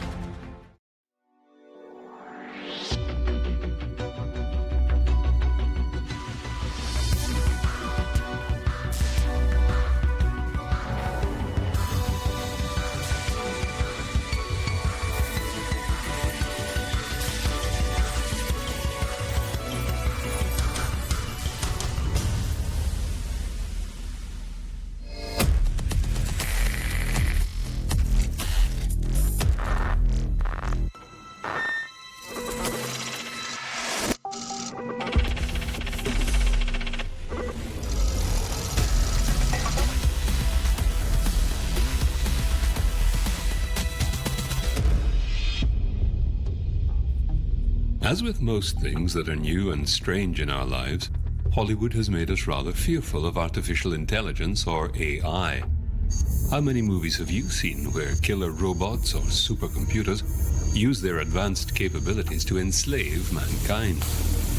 But as we shall see, AI and its dance partner robotics might not be the nemesis we should fear. At least, not if we get them right.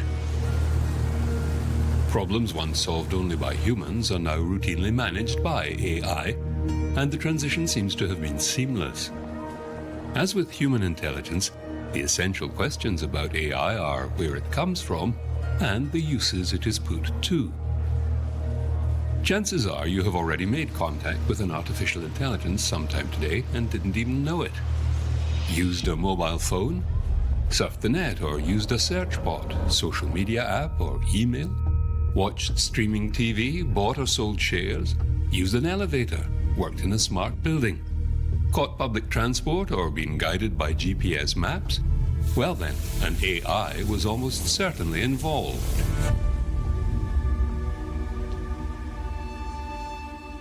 Quite obvious, we think our intelligence comes from the brain, so why don't we make an artificial brain? People have studied how the brain works, and actually we still don't completely understand how the brain works, but we've got a fairly good idea now. And neurons are one of the main things in our brain, so the neural network is the computer equivalent of how the brain works. In technical terms, you have some inputs and you have some outputs, and the neurons are the function in the middle. They might add the numbers, for example, if it was a really simple system, or they might do something more complicated. With that kind of neural network, you can only solve relatively simple problems. So early on, that technology was very exciting, but then it didn't really work for more complicated things like, for example, images. Then the neural network community came up with more advanced designs, and they called them deep learning designs. And it's a little bit like a neural network with more inputs and more layers. So deep learning to me is more complicated neural networks in a way. And it works really well, actually, because it can now process much larger quantities of data and solve much more difficult problems.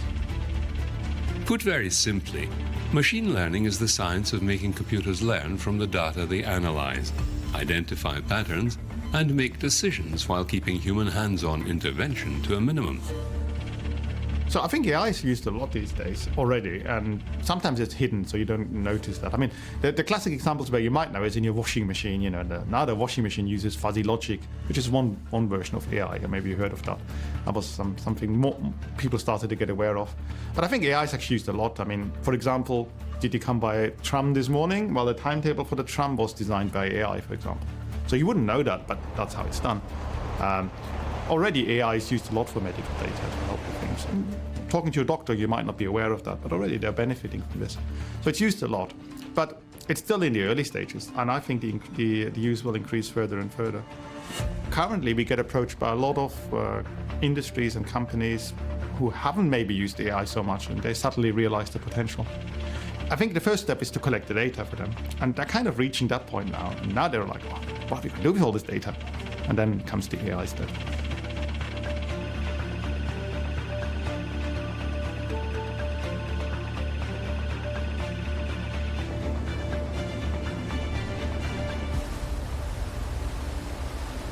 So AI is big business for big business, which now routinely uses machine learning as the driving force for change and improvement in financial services, healthcare, online retail, tax accounting, and the list is growing fast.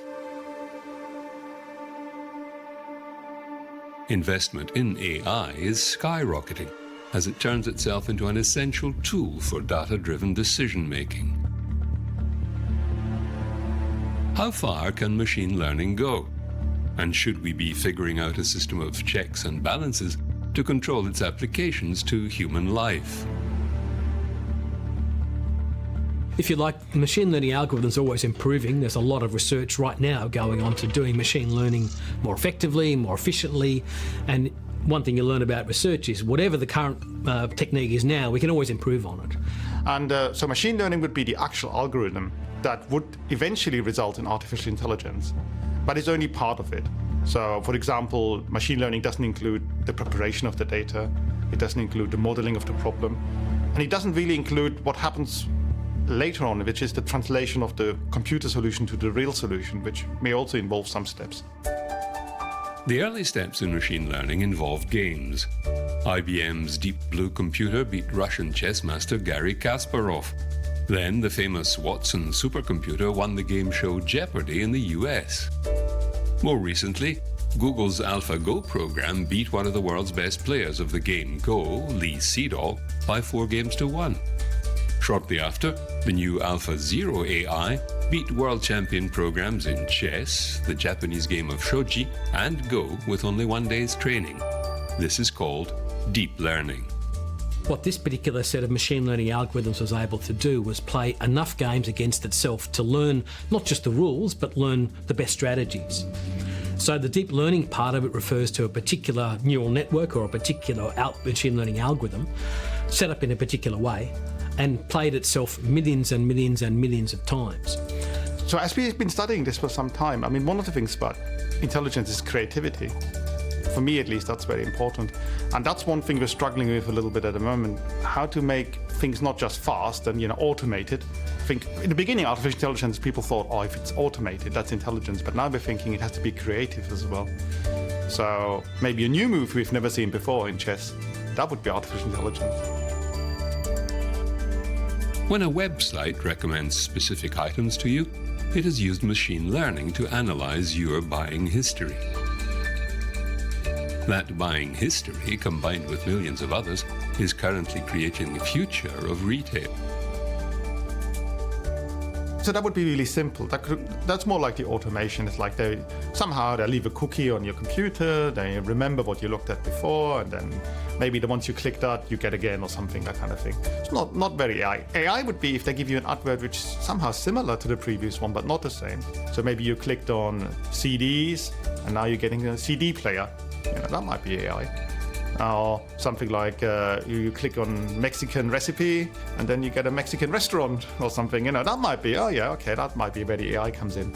And actually, this idea of what's similar is quite difficult for AI still. We have to learn that over a long time. Why is a Mexican restaurant similar to a Mexican recipe? I don't know. It's quite advanced actually for a computer to figure that out. Because maybe you don't want an advert for a tin of red beans, right?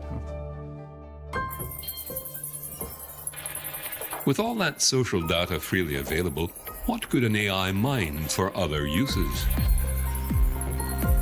I was at a talk a few years ago where someone from, I think it was the British police or some similar institution, talked about how easy it was to track down certain VIPs, in this case, a member of the royal family, for example, from Twitter, because they appeared at some festival, some public appearance, and as naturally happens in things like Twitter, people would take photos or tweet, oh, so-and-so just went past, we just saw so-and-so, and it was frightening how quickly they could determine not just that so-and-so was at this event, but within 10 metres of their real location.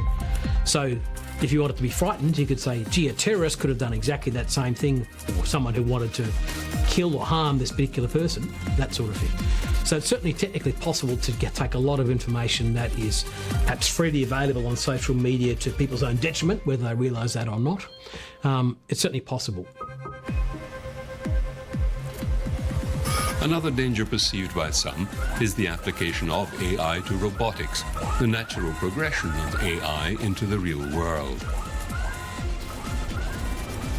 So there are lots of AI systems we call bots, bots, chat bots, search bots, and they're not really bots in my sense of what a robot is. A robot has to be a machine that works in the world. Now, inside the machine, you've got batteries, you've got motors, you've got computers, and very likely you've got AI in there. So the software inside a robot is the AI. So you could think of a robot as AI plus legs, wheels, arms, propellers, or whatever. It's got to be a machine. Many of the things that we take for granted, I mean, if you think about it, children, how long does it take for them to learn things? It's really not that quick, right? And it's the same thing for the computer. It's really not that easy. It takes years to learn things. So deep learning accelerates some of this. And learning the difference between an apple and a pear, a computer takes a while to learn this kind of thing. So the robot is just an extension of this, where you want to pick up the red cans and you don't want to pick up the blue cans. You have to learn first what's red and what's blue. Computer doesn't know that in the beginning. So it takes a while. And so deep learning is one of the things that can really help because it accelerates some of these things. It can process more data more quickly. I think what always strikes me is the public perception of robots is so different to my perception of robots. And I've been working it a long time. I'm passionate about robots. I'm probably kind of rather skeptical about their current state of ability and the rate at which that will progress.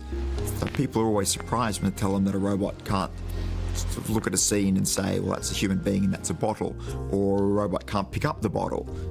These are things that we take for granted. A child can do this. At the moment, robots still can't. And that boggles people because their whole perception of robots comes from what they see in the media, from Hollywood.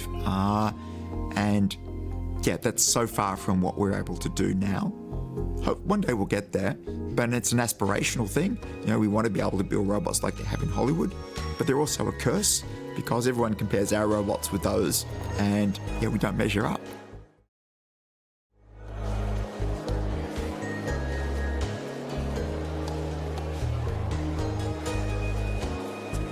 Yeah, so the Hollywood version of robots is kind of interesting. So I used to think that it was a bit silly, the Hollywood version of robots, where there were literally people dressed up in a suit that would walk around. And then a whole lot of researchers around the world started to develop humanoid robots, right? So robots that look like people. And people would question why do that? Because, it's very difficult, right? But there's a very good reason to do it, which is that we've built our whole world for us, for humans. So door handles are a certain height, kitchen bench tops are a certain height. The world has been constructed for a humanoid. So therefore, if you make a humanoid, almost by definition, it will be able to do a lot more than a robot of a different size or a different shape, right? So the classic example is a lift. If your robot goes into a lift and it hasn't got a finger and it can't press the button, it's not going to be able to use the lift, right? I mean, that's a simple thing. Opening doors is the same thing. So the Hollywood version of humanoid robots, they had that version because they wanted people dressed up in a suit because they couldn't make a real robot, but it turns out it's actually a very sensible thing to do.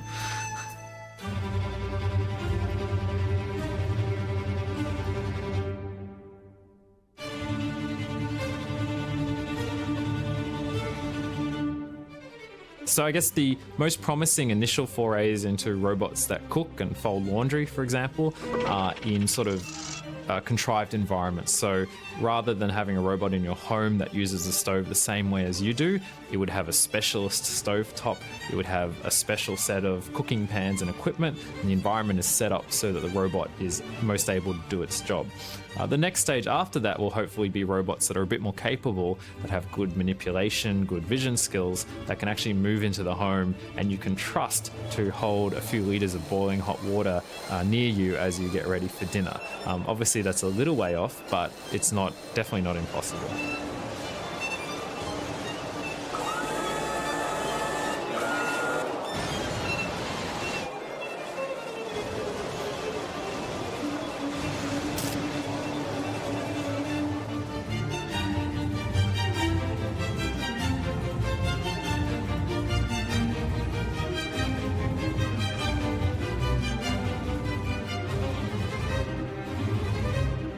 One obvious benefit of AI is that it can take the drudgery out of some human tasks. Industrial robots have traditionally been on the production line working tirelessly. But after being kept separate from humans, now they are coming out of their cages. And important questions arise. For instance, can AI-driven machines collaborate meaningfully with human beings? The other area I think we'll see more and more of, we're already beginning to see, is things like robots that cooperate and work with humans. So there's a lot of robotics previously has worked in things like factories or other controlled environments where there might be humans, but very much the robots are the prime thing, and the humans have to get the hell out of the way, to be perfectly blunt.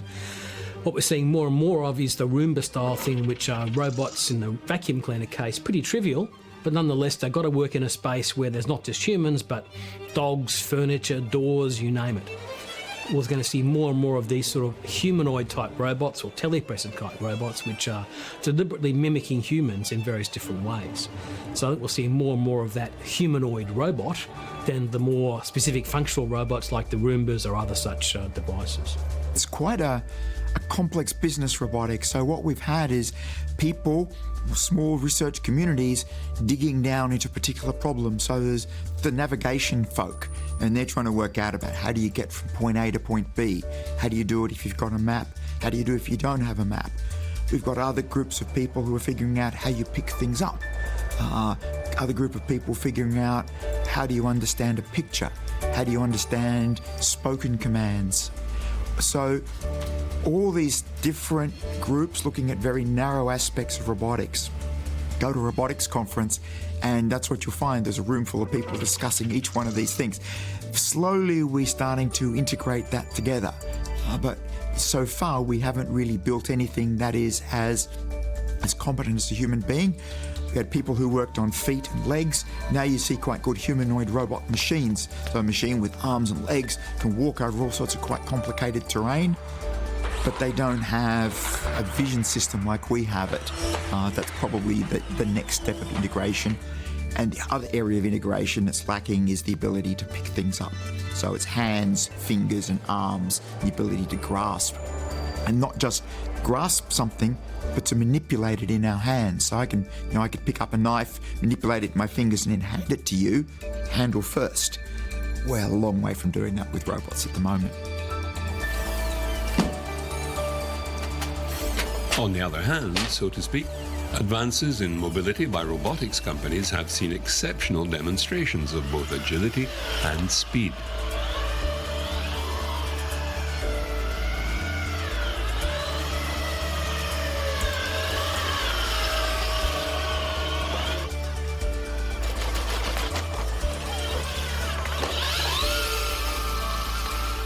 In the past, roboticists, I think, often felt limited in that even if they developed really smart robot artificial intelligence, the walking robots, the driving robots were not very capable.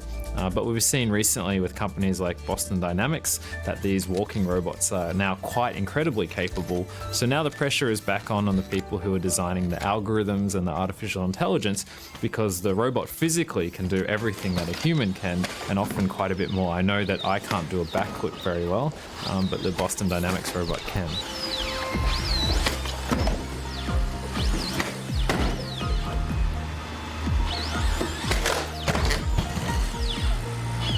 If you look at their most recent one, the Spot or Spot Mini, a yellow robot with four legs, it's got quite sophisticated 3D sensors on the front, the back, and each of its sides. So it knows what's next to it, because it is able to walk not just forwards and backwards, but can also do a sort of crab-like gait sideways. So yeah, it's got very good spatial awareness. It knows what's all around it, and it can sense the sort of terrain and work out where it should be placing its feet.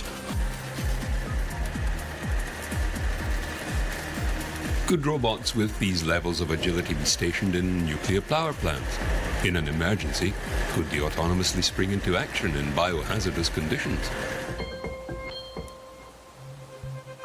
It probably would be good to do that, but you bump up into the problem of robotic capability at the moment. So a robot that can move through an environment that is perhaps physically disrupted. So perhaps there's rubble on the floor now because the ceiling came down. It's probably beyond what a wheeled robot could do. So you probably want a robot with legs, 2 legs, 4 legs, 6 legs that can go over that. It's also got hands, the ability to grasp a valve and turn it. We can demonstrate this sort of stuff in the laboratory. We can demonstrate it in competition. So there was a pretty well publicised robot competition a couple of years ago, the DARPA Robot Challenge. And robots had to do exactly those things. They had to go through doors, ride in jeeps, walk over a rubble field, turn a valve, cut a hole in a wall. And there was a robot that won that competition. Many robots failed in that competition. It's only 2 years ago. So some of the smartest, most competent roboticists in the world knocked themselves out to win this challenge, and the results were kind of ordinary. 5 years' time, we might be able to do that.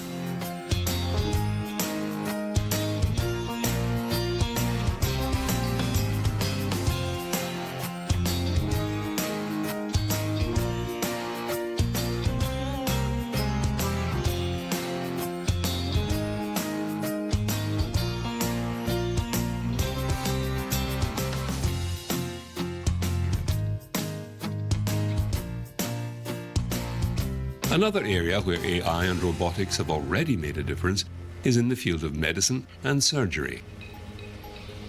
So the thing I'm working on at the moment is a lot of medical data, because I like that, and we're working on uncertainty. That, I think, is a really interesting area of artificial intelligence, which we haven't quite cracked yet. So, for example, you get some data and there's something missing, some missing data, or maybe the data is just somebody lied, the data is wrong. So the data looks like it's there, but actually it's not right. So, or maybe sometimes the experts just can't agree what it means. You know, one doctor says, yeah, it's this, and another doctor says, no, it's that. So when we have that kind of data, which is just not clear, how can we use artificial intelligence now? You can't just learn from it in the classic way. You have to come up with a new way of dealing with it. And that's what I'm working on at the moment. I had a colleague of mine several years ago talked about an application of what we now call machine learning that actually ended up saving lives, because there was this application of, I think it was children with cancer in somewhere like Singapore or something like that. And they had this practice of always giving everyone with these particular symptoms the same level of the drug. What he did was purely by looking at the data. He's not a medical doctor, he's not no medical expertise whatsoever. It's by simply looking at the data saying, what if we varied the dose we gave to the people depending on their age or other such characteristics? And they went from something like a 30% survival rate to an 80% one. And that's without any medical knowledge, purely looking at the data. So I think there's a lot of things in medicine like that. We have a lot of data that's being accessed in various different ways, but probably only starting to mine that data to see what can we learn from that, the same way we talked about mining for retail applications, but mining for medicine is certainly one that way. So I would have thought when you do something like with robotics and for surgery, the first thing would be to control the arm or the surgical tools really carefully, and that needs some AI because the resistance you might get from something might suddenly change and that kind of thing. So I think the control would be the first application for AI, and that's probably very difficult. So, millimeter might make a lot of difference there, right? I think the next thing then would be when you do that kind of thing and you take an image of where you currently are, the bone, you say, then the classification of what's going on might be another AI problem. So you look at, this is a picture of your bone, and we compare it to a database of existing bones, and yes, maybe we can tell, yes, we need that kind of implant or that kind of implant. For example, we're doing a lot of surgical robotic work, and looking inside the body. And if you use low definition cameras, you can't see much texture on, say things like cartilage. Whereas if you use super high definition imagery and the right sort of lighting, there's a chance you can actually pick up texture, and that can make the solving problems easier. We can preserve fine structures. We have a three-dimensional view and a tenfold enlargement of the surgical area. We have instruments that are superior to the mobility of the human hand, and we can operate without shaking. So definitely AI can help with that. But I would also think that's still a problem where you need still a human doctor, because too many unexpected things could happen, and because we haven't yet got that creativity and all that thing, I think a human doctor would have to be there to, in case something suddenly happens or goes wrong, because I don't think we know enough to do just AI. Human doctors also have ethical standards, And this may be the thorniest problem relating to AI. Can an AI system be taught the complexities of human morals, the simple difference between right and wrong? One thing that I found personally very interesting was that at one of the big AI conferences last year, there was some research presented about how do we teach machines to reason the way that Thomas à Becket would. Now, Thomas à Becket was a famous name in philosophy from many hundreds of years ago now, but he talked about this the sort of dilemma of what to do when you don't want to mean any harm, but the only way to survive is to kill someone else. Those sort of dilemmas. But finding a way to teach robots to reason in that same way, to say, there's no good choice here, but I want to take the least bad one. How do I work out what the least bad choice is? So in that sense, those sort of laws or ethical dilemmas are coming up in all kinds of ways, and I think will increasingly come up as technology gets more and more advanced. So imagine you're driving a car and something goes wrong, and now you have two choices. One is you're going to hit a wall and hurt yourself, or you're going to hit a pedestrian and hurt the pedestrian.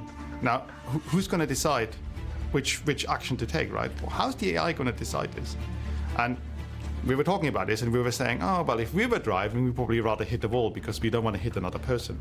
Okay, so now I'm the car manufacturer and I'm designing the AI to be this, and I'm telling you when you buy the car, and by the way, when you get in a difficult situation, the car's going to hurt you first before other people. Do you want to buy my car?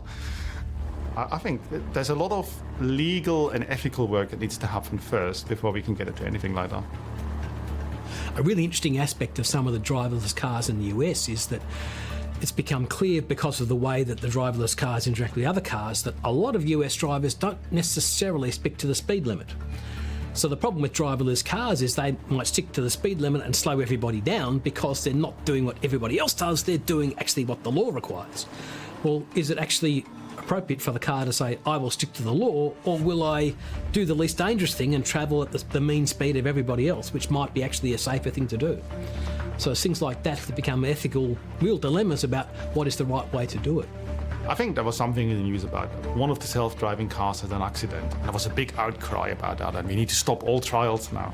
But come on, we've got thousands of accidents on our road all the time, right?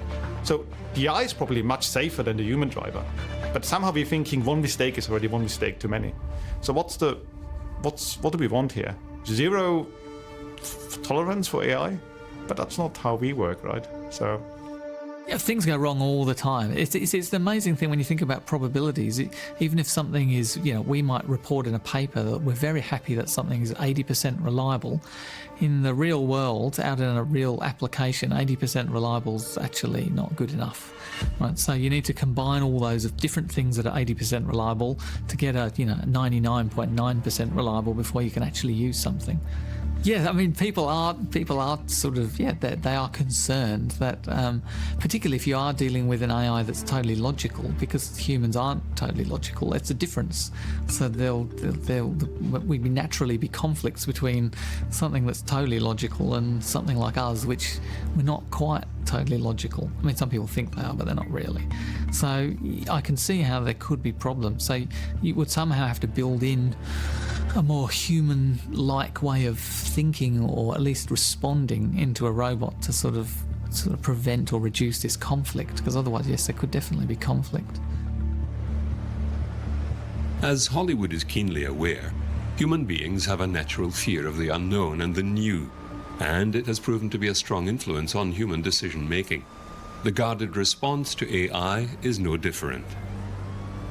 So things like air traffic control is one that's been looked at probably 20 years or so ago now. In fact, there was almost a point where in Sydney they almost got to the point they accepted having an AI system to replace the humans. The air traffic control is one of those things that's obviously vital. Any mistake can be fatal, obviously. There are highly trained individuals here, but they're in short supply. It's a high-stress occupation. It's one of those things that all conditions are ripe for saying, surely an automated response would be better. The problem is that getting humans to be convinced that it's better is actually very difficult. Because what if the machine doesn't understand? What if there's a mistake? What if there's a bug? What if there's a problem? So there's a lot of those sort of areas where it might be natural and seemingly, in a very abstract sense, a great thing to apply AI. But the real problem is convincing humans it's safe. And I think to some extent that same fear, even in this case someone who knew the technologies, is replicated to some extent in the general public, because all they see are robots and they hear about driverless cars and drones and various other things and say, well, is it rational to think about what a drone might do if it ran out of batteries over my backyard and dropped on one of my children? Well, yes, it is. How likely is that? I don't know, but it's certainly a fear that's there. So there's always been some sort of fear associated with AI, and to some extent that's understandable and natural. We always fear the unknown and what we don't understand. Having said that, I think there are some of the more extreme statements that probably are going over the top when we talk about the rise of the machines or the danger posed by AI as distinct from where the benefits might come.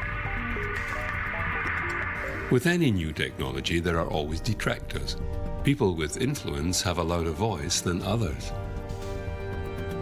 I guess to some extent people like Elon Musk or Stephen Hawking coming out and saying, AI we need to fear. Look, they're both great people in their own right, and they know, and they certainly are respected people in their disciplines. But I think to some extent we also have to realise that neither of them are AI practitioners, and a lot of time those sort of headlines are because they're famous rather than because they've got, to be blunt, anything really informed to say about AI. But that's always been the case. There's always been a fear of AI, the rise of the machines, the Terminator kind of scenario, if you like. And that's understandable because a lot of the time, we have to remember, was it Arthur C. Clarke who said that any sufficiently advanced technology is indistinguishable from magic? And magic, by definition, is something we don't understand what's going on. So in that sense, if you are so far removed from the practice of the research or the technology of the science that you can't understand it, it's natural to be fearful about those kind of things, especially when there are, in some sense, some rational fears to be had. A logical extension of our doubts about robotic morals is the fear of weaponizing robots, giving AI the power to kill.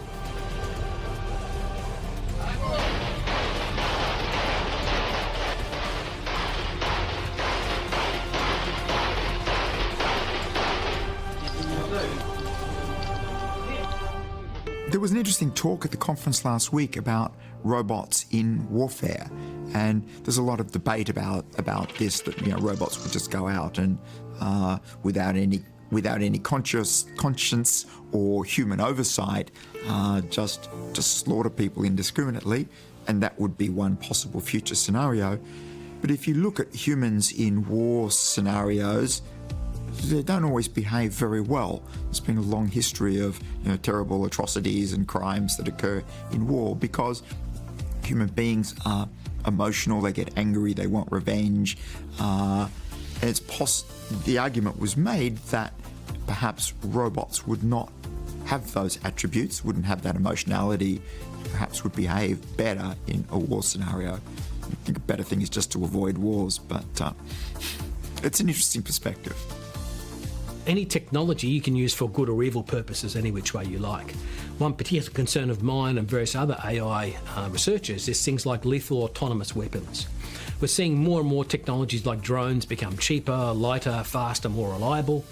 And whilst it might be a bit annoying if you've got the paparazzi now have drones that can chase celebrities over the planet, it becomes a lot more bigger problem if you've now got drones that don't just take photos, that could launch weapons or could fire things at you or various other things. So I, like a number of other AI researchers, have concerns about these sort of drone fleets that could become very lethal if we don't look at limiting or providing some sort of legislative or regulation framework now. So there's been recently a lot of movement about getting legal requirements through the UN or other such bodies about limiting or restricting use of autonomy to non-lethal purposes, or if you like, banning lethal autonomous weapons or killer robots. The military is certainly interested in many aspects of robotic technology, whether it's humanoid robots or whether it's going to be more like traditional military weapon systems that are controlled by a computer. So it might be that you have helicopters that don't have pilots in them, but they've got a lot of sensors and onboard AI that can do the job. We hear that the next generation of fighter aircraft are unlikely to have humans in them because the machines are capable of incredibly high performance, maneuverability, acceleration, which causes the pilots to black out. So the human pilots are now the weak point in these military systems, so they will be removed. Tanks, cannons, all these sorts of submarines, they're all going to be be robotic systems without people on board. Whether you have humanoid foot soldiers, just like you see in a Star Wars movie, all those stormtroopers, I don't know.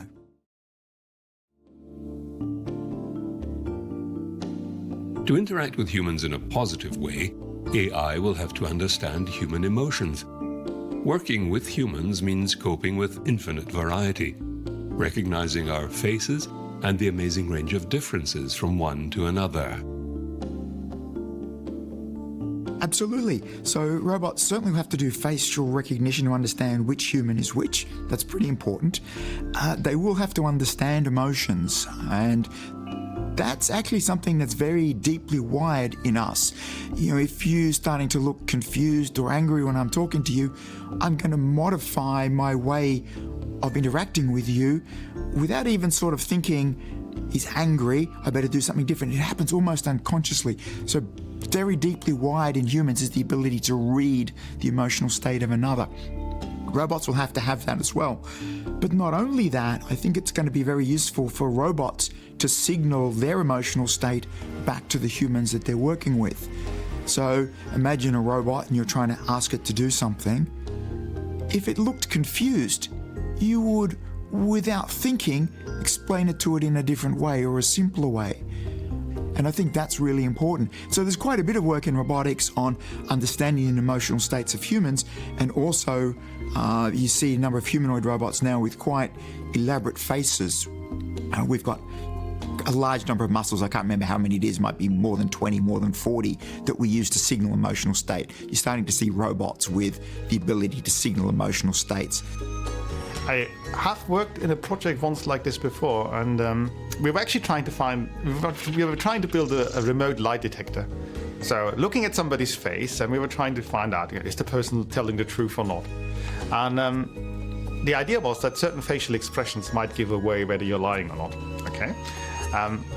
Now, what we found was that actually, this is really difficult. First of all, there is a technical difficulty. Have the camera, take the picture, find out, is it actually a smile, or is it maybe an angry face, or what is it? But there was a second level difficulty, which was even when we figured out, yes, the person's smiling, because people come from different cultures and different educational backgrounds, it may not mean the same thing. So in one culture, smiling might mean you're happy, and in another culture, smiling might mean you're embarrassed. And so actually that turned out to be a really difficult problem beyond the just detection of the feature. So I would say this is really difficult because not only do you have to learn what's the feature, but the interpretation later is not obvious. So yeah, there's a lot of work going on in that area. Of course, some people just have weird ways they make their expressions that even confuse humans, right? So those people will probably still confuse robots.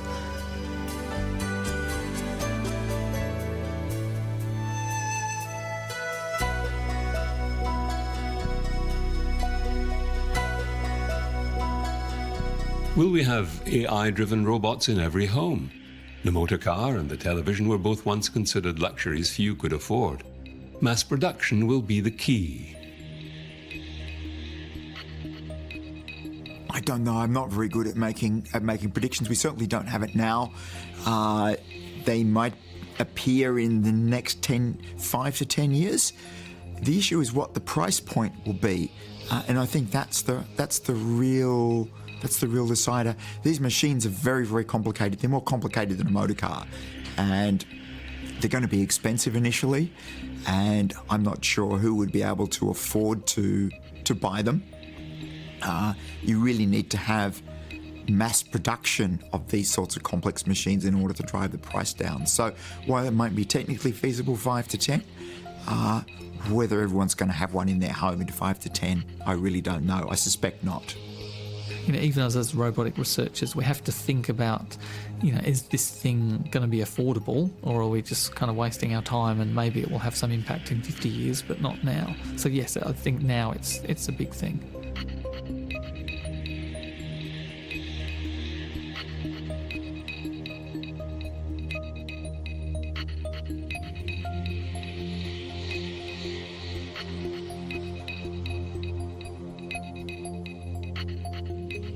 Well, I think that's what I learned over my career of studying intelligence and decision making, because there is a certain level of automation and a certain level of number crunching and repeating and that kind of thing, and it is important.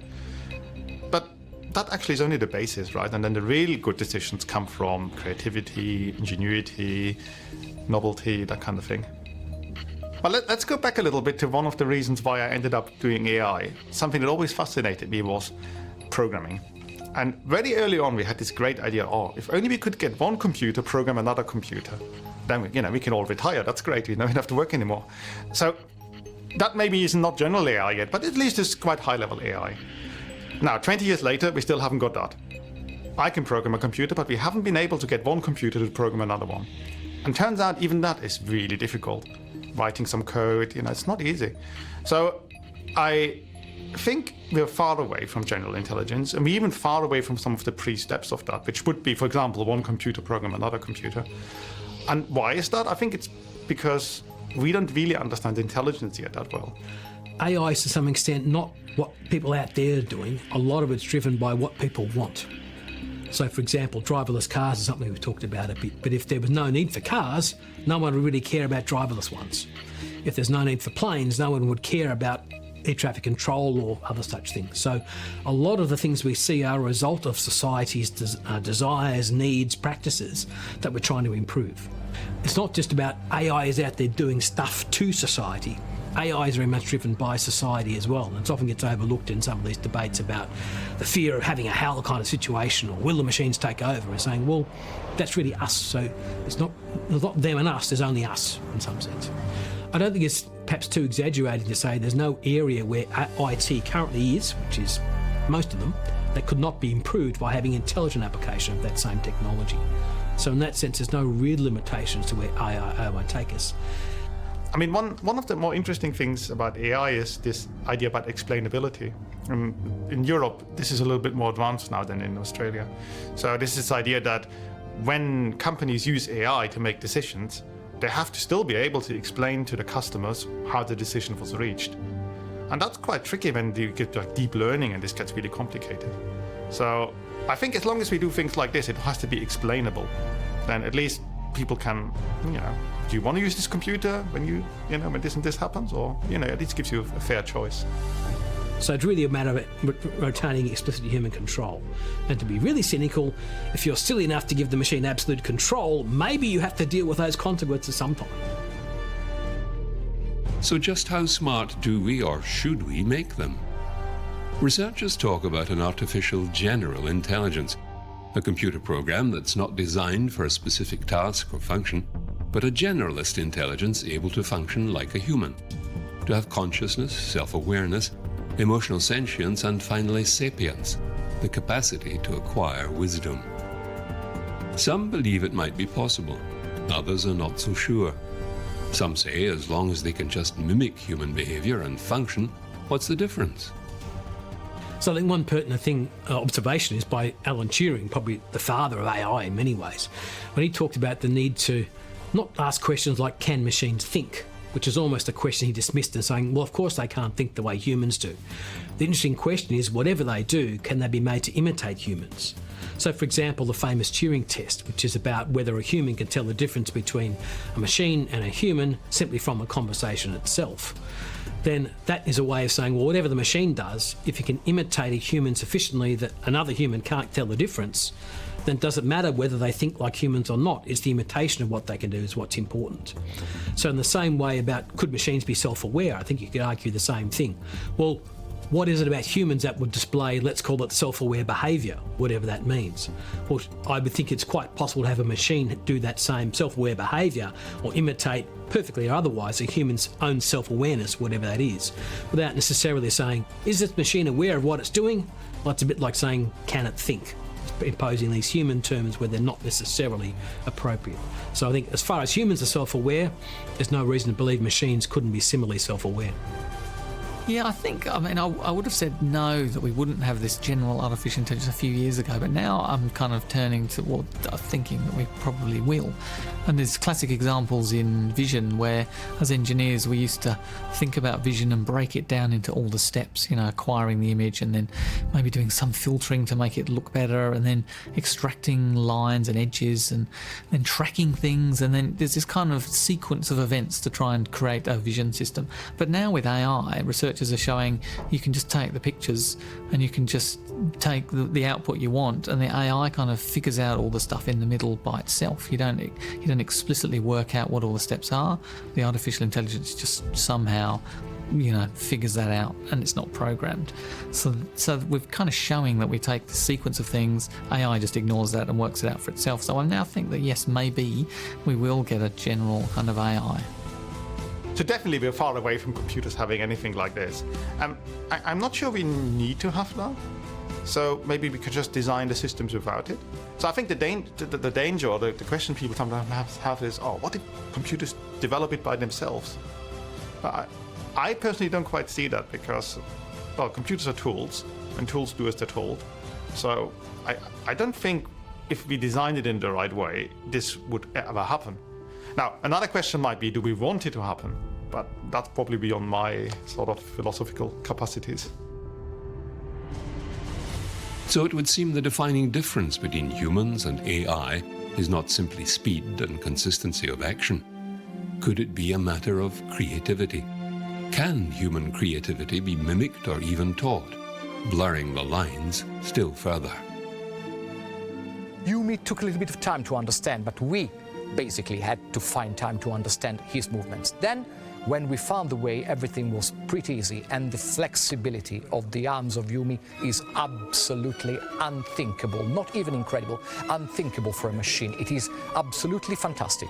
It goes far beyond the simple Taktstock, as it's say in German. It is something much more evident, it is something more artistic, and the flexibility of the machine is basic for this. Absolutely fantastic.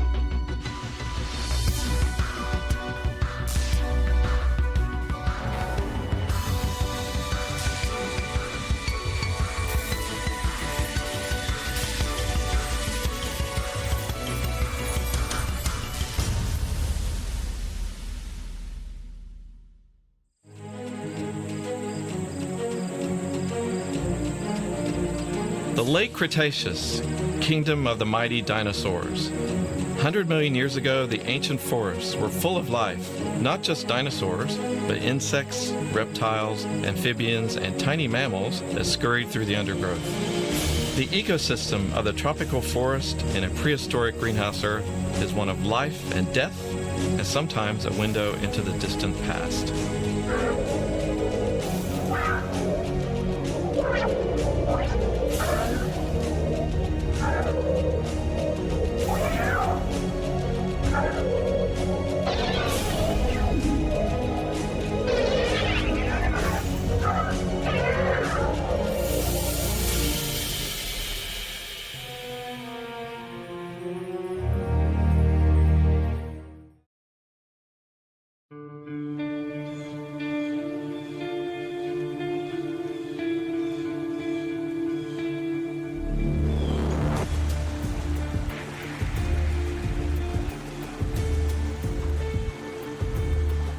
In the ancient forests, like today, when a tree is damaged or attacked, it defends itself, secreting a viscous, sticky substance called resin.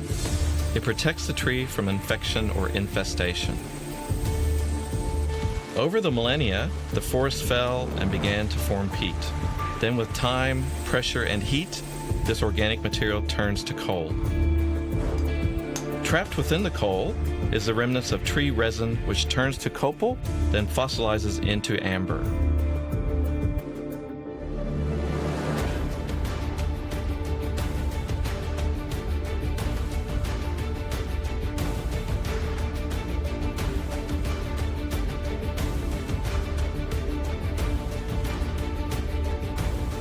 Sometimes things get caught in the resin, organic remains, such as plants of various kinds, even flowers, animals such as insects, spiders, frogs, and lizards. These are called bioinclusions. The amber preserves the creatures entombed within, giving paleontologists a window back in time.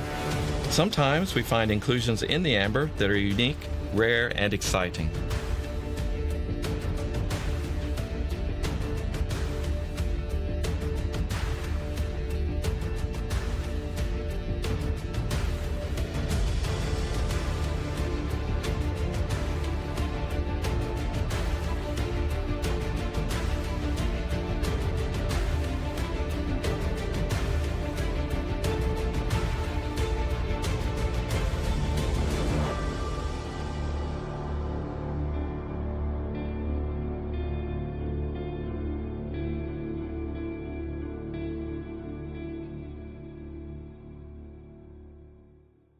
Many researchers around the globe consider amber to be the holy grail in paleontology. And there's a really good reason for saying that, in that specimens have exceptional preservation potential in amber compared to other types of rocks, that preserve fossil remains. So in fact, when we actually look at some of the amber remains, whether they be an animal, plant, or some type of microorganism, they actually look like they died yesterday. So they're in essence in a type of suspended animation over millennia or millions of years. So much so that you can actually see the most finest aspect of their morphologies preserved, from hairs, feathers, on a little dinosaur wing, to all kinds of insect remains and all of their body parts, perfectly preserved just like they died. So as a paleontologist, I need to get as much information as possible from a particular fossil.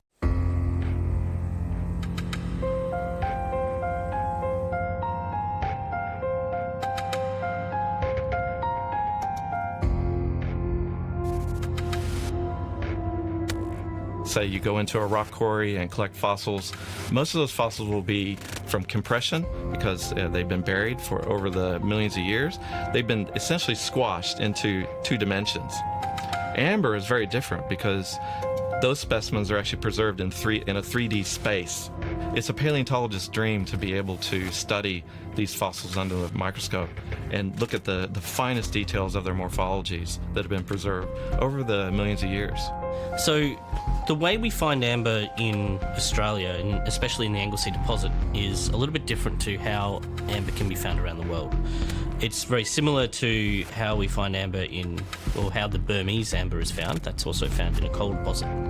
But the Baltic amber and the Dominican amber, which are quite well-known amber deposits, aren't found in that way. They're found by eroding that amber out over thousands of years from these deposits somewhere else, say around the Baltic Sea or around the Dominican Republic. You get some types of resins which are quite clear and golden like this, and maybe a bit darker on this piece here, but some are a red color. You have some that are green. We have Australian amber, which is a very rare green type as well. You get a really rare blue type in Dominican Republic amber. So amber comes in different shapes, sizes, colors, all reflecting the different types of trees, and also what's called the diagenetic processes over the millions of years as well.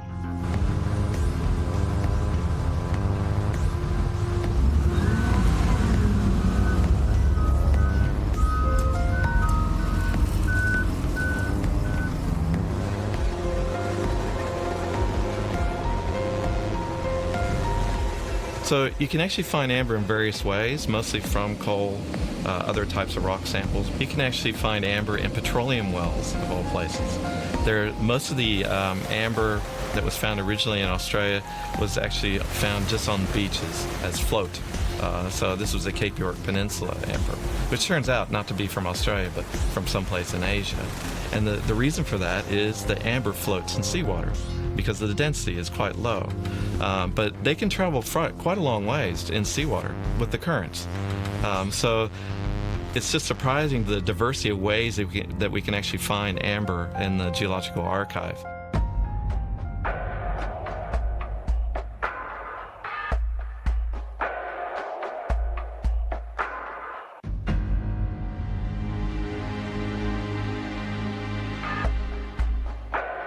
So the coal comes from Anglesey.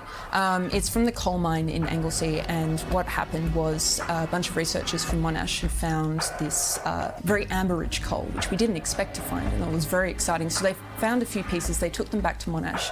We've been working on them for a couple of years now, but then the coal mine was about to shut down, so we asked them to get the area where we knew the coal was. We just got diggers to take out a huge bunch of the coal from the side of the cliff, put it in a shipping container and take it here. Of course, this now means that we have a lot of coal. The coal that we received from the closing down mine, we sort of, when we went there was a specific horizon where we found a lot of amber, but we just told the guys to get this much. So of all the coal in the shipping container, this much might be the area that has amber, and then within that there's even a smaller percentage that actually has amber in it, even smaller percentage that's large enough to see things, even smaller percentage that's clear enough to see anything in. So when we first prepare the amber out, or first identify the amber, we'll see it in a block of coal like this, and it'll normally be a small orange or green blob in that coal. And the idea is to try and extract that without damaging it as much as possible. So we use hand tools, little dentistry tools and picks and probes, basically bits of metal with a point on the end, to scratch away at the coal that's surrounding the amber, to try and leave it on a little plinth, a little column that we can then crack off, and then we can take that amber somewhere else. The issue is the amber is incredibly fragile, so trying to get it out using this method, generally you have to be very, very careful about it, which means that we only really focus on the big pieces of amber because they're the only ones worth getting out this way. Otherwise, we have other methods to get them out. So in the Anglesey deposit, we get several different kinds of amber. We get oxidised amber, stuff that's been altered by water and the atmosphere as it's been close to the surface. And we also get very clear amber, and we get what we call dark amber. We have cloudy amber of both green and orange colour. So these are these ones here. Unfortunately, that's not very useful for us because it's cloudy, so we can't see into it and see if there's any inclusions. The dark amber is dark because it has a lot of things in it. It's mostly the reason. It has a lot of organic material in it. It has a lot of coal in it most of the time. And then there's the clear material, which is what we want to get out. We want to see clear material that is either green or orange that has inclusions in it. To date, we've found more inclusions in green amber than orange amber. Why that is, we don't really know. The difference in the amber is essentially a colour difference. But we do know that the green stuff has more stuff in it for some reason. We're not sure why. Maybe a tastier tree, maybe more sugar in it, maybe it was more sticky. We don't really know.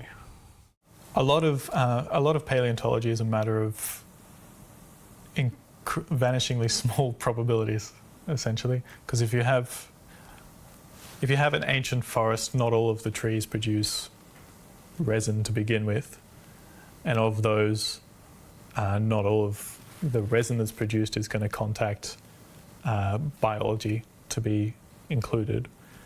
And then from there, not all forests turn into coal, and not all coal is preserved for us to see. Not all coal that is preserved is found by people or given to researchers or anything. So there's a lot to be explored, essentially.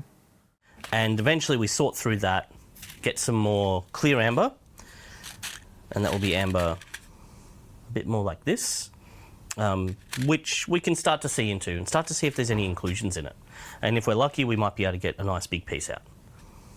Once we have a collection of amber from a piece of coal, we then look at it under a microscope. We paint it with water to clear it up, and we have a look through and see if there's any bioinclusions. So usually we get pretty small bioinclusions because we're working with very small fragments of amber, but there can be bigger pieces, and it is very exciting when we get those bigger pieces because that means we can have bigger bioinclusions.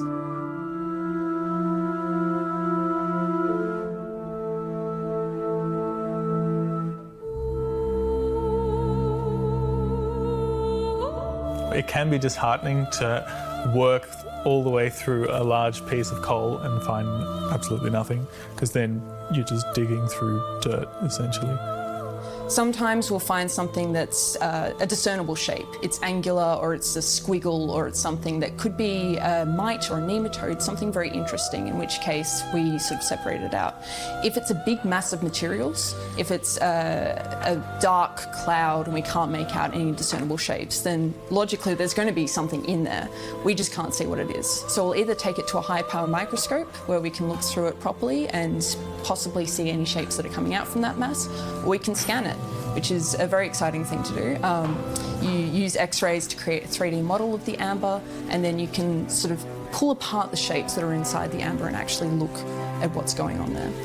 Then we can have researchers looking through it and writing papers on the bioinclusions that we find. We've got to clean all the excess coal off, wash it with a bit of water, but then to see into it, it's sort of like looking into, you know, a stormy ocean kind of thing, like the ripple fractures, and it's not polished, essentially, the amber, so it's difficult to look into without distortions.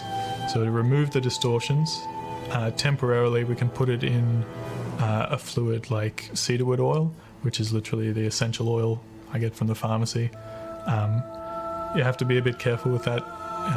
You can't leave it in for too long, and it can mess with the chemistry a bit, but it gives a really good preliminary look into the amber to see if there's any inclusions.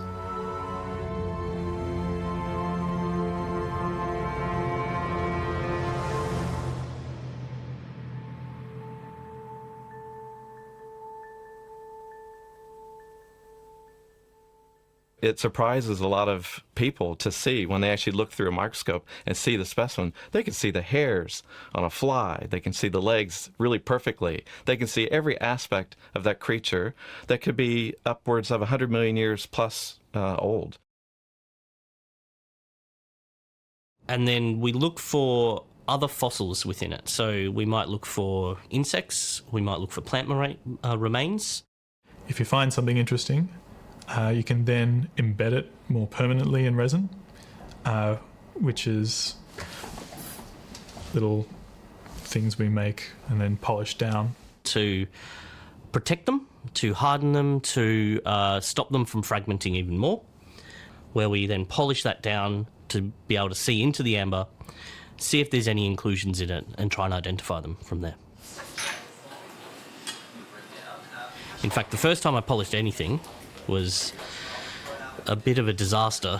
I had a small fly embedded in amber, which we wanted to polish some of the amber back on so that we could get very, very close to it and start to image the eyes. And fly eyes are very complex, so we wanted to try and understand the detail that was in there. And I polished, and I eventually ended up polishing half of the fly away, which was a bit of a mistake on my part.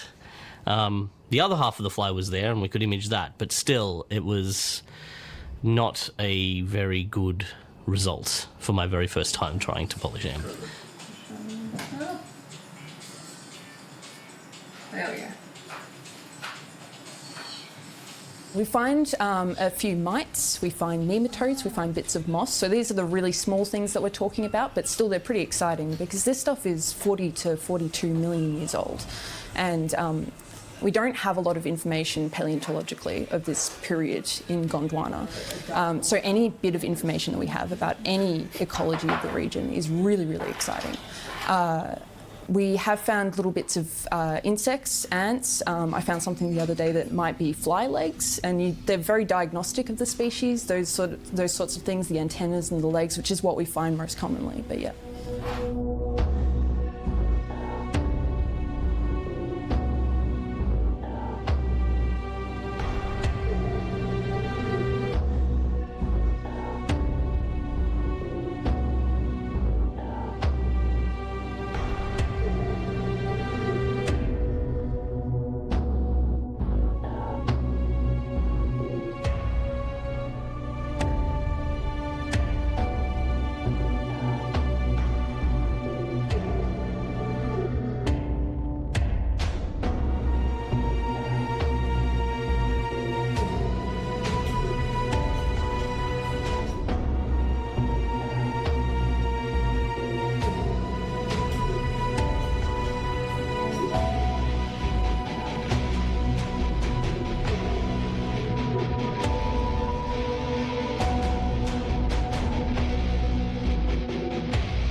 So my specialty is plants and geology and the interactions between the two things. And those are the things that I really enjoy doing. So this kind of work with amber, which is a plant resin, and finding plants in the plant resin is really exciting. So, yeah.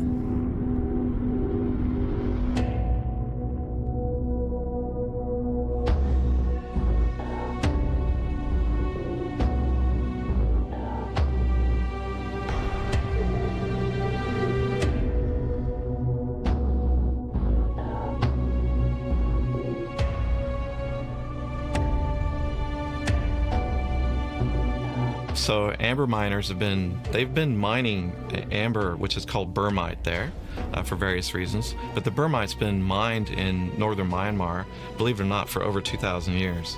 And this started during the Chinese Han Dynasty.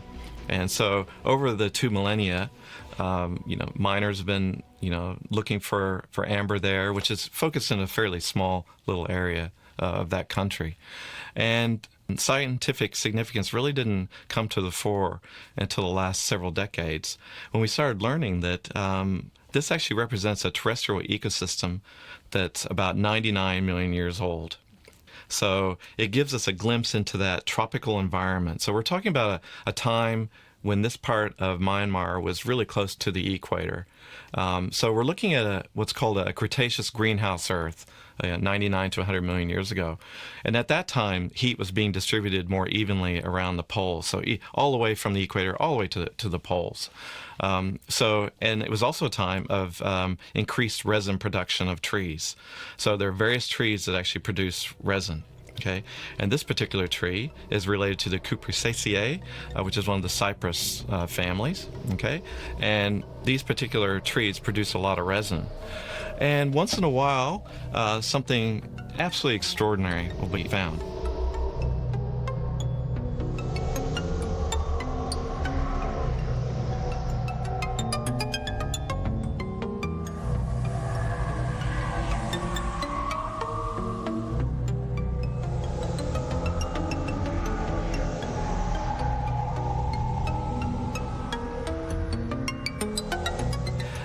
We've actually found a dinosaur wing recently in the bermite.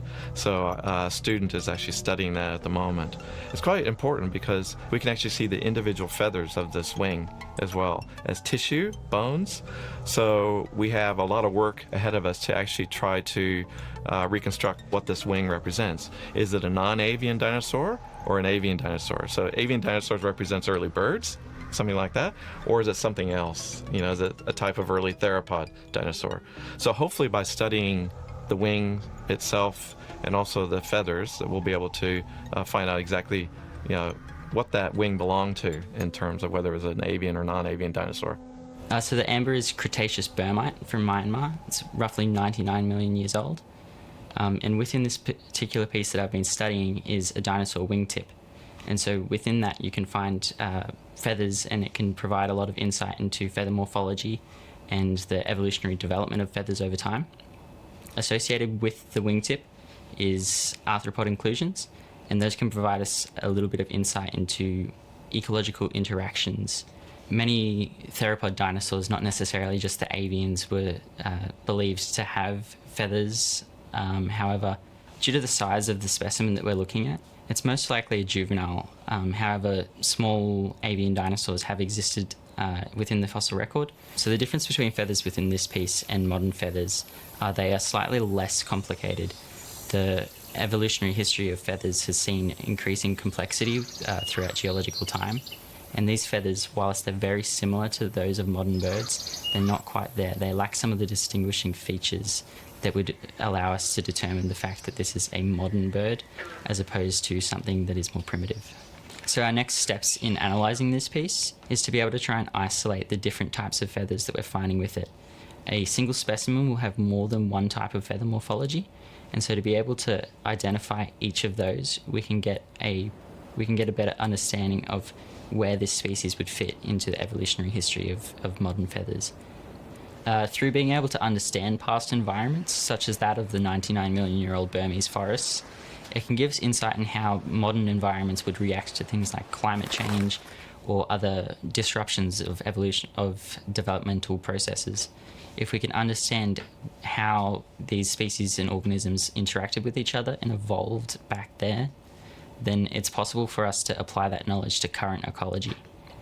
They have found specimens with quite vibrant coloration, so the coloration patterns that we see in modern birds wasn't necessarily unique to present time. Even 99 million years ago, in the age in which these feathers were first developing, they still had vibrant colours and creative patterns. However, these are rarely preserved within the fossil record, but there have definitely been instances in which we've been able to observe these. But it could definitely mean that a lot of other dinosaurs had vibrant colours that we haven't yet observed in the fossil record, but it could have occurred. So through using the synchrotron scanning that we're hoping to complete soon, it would be possible to look at the bone structure and the bones themselves. Through that, we might be able to identify the species, but also be able to determine the species' age through looking at bone growth signals. And if we can do that, then it's going to give us a lot more insight into what this specimen actually is, whether it's a juvenile or if it's mature, whether it's an already identified species, or if it's something that could be completely new. Paleontology has advanced so much in terms of imaging that there are several techniques that we can actually use to study, okay? And we can actually use various microscopes. We have Leica microscopes we can use, such as the 205C. There's also the BK imaging system that we have here at Monash University. If we want to look internally and externally, we have to use other techniques, such as micro-CT scanning as well, and this is a type of tomography that we can use, and also advanced synchrotron radiation as well. So, in fact, we can actually look at this, and we have done so.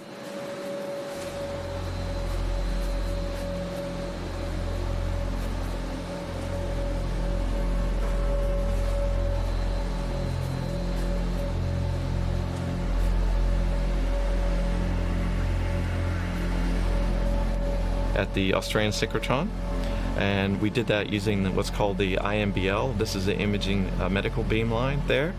So that has given us information about the internal aspects as well, and also the micro-CT scanning.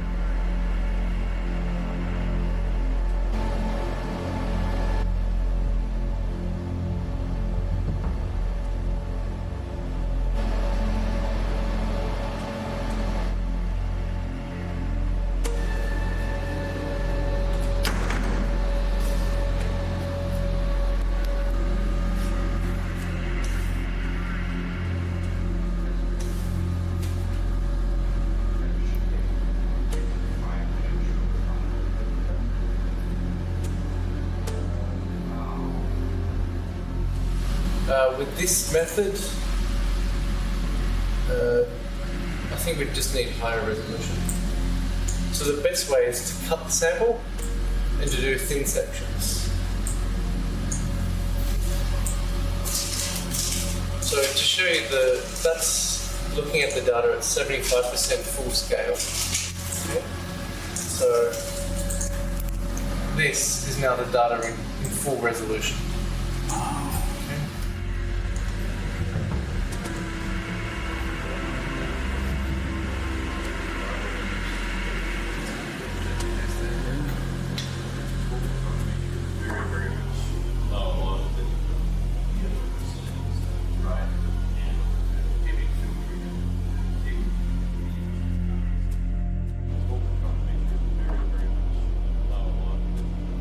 People often ask when I'm holding a fossil like this that maybe has some remains preserved, such as a little bit of a dinosaur or something like that in amber, or a feather, can you get DNA out of that?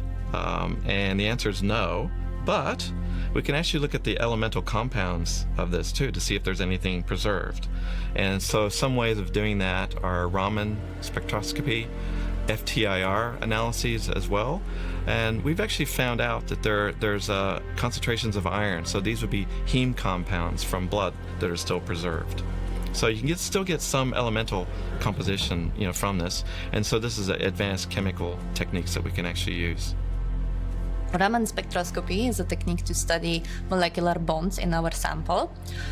It's based on the interaction of light with matter from the sample. It's more specifically based on inelastic scattering of the light. So the concept is that we flash light on our sample and that light gets scattered, either in an elastic or inelastic way. Actually both. The elastic way means that the scattered energy is the same as the energy of the incident beam.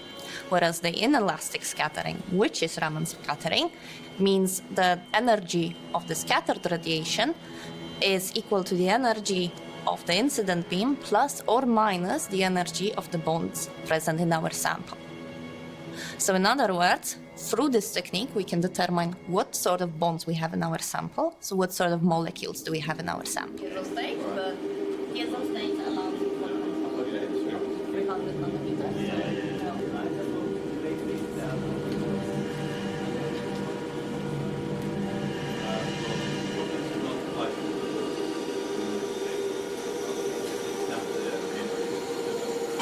I like seeing a spike on a graph. Yes. Well, I'd love to get a band like that, but...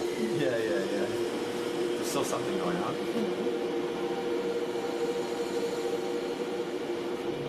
That's really interesting.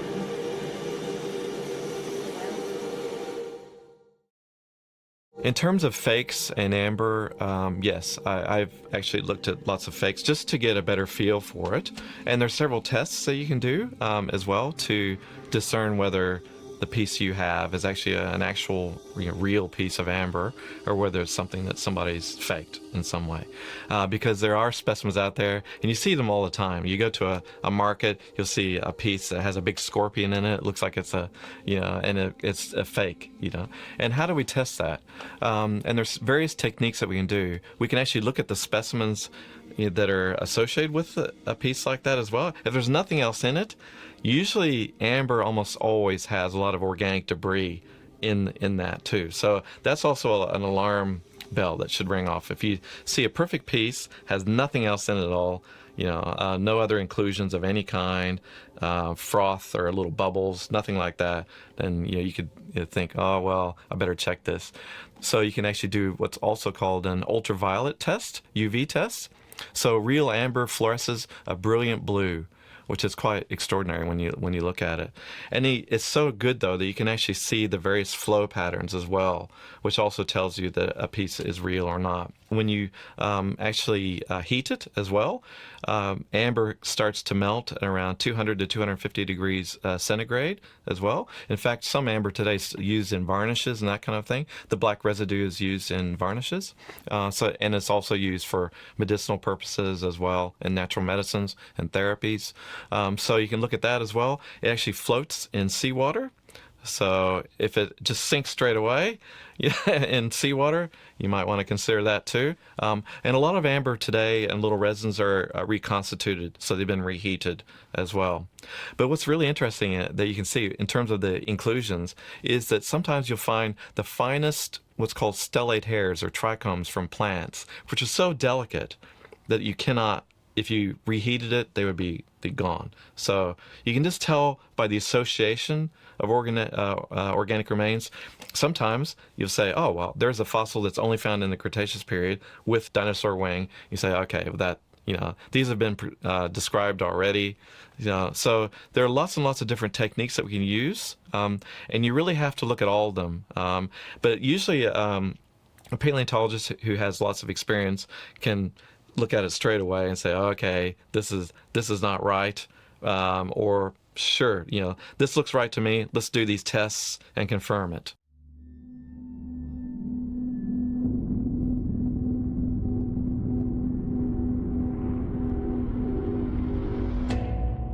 One of the other extraordinary specimens that we found just recently is a section of a little reptile, probably a gecko called Cretaceous gecko. And this particular gecko is so well preserved that the actual skin is there and preserved. We can actually see the little feet as well, but the skin reveals a really complex pattern on it.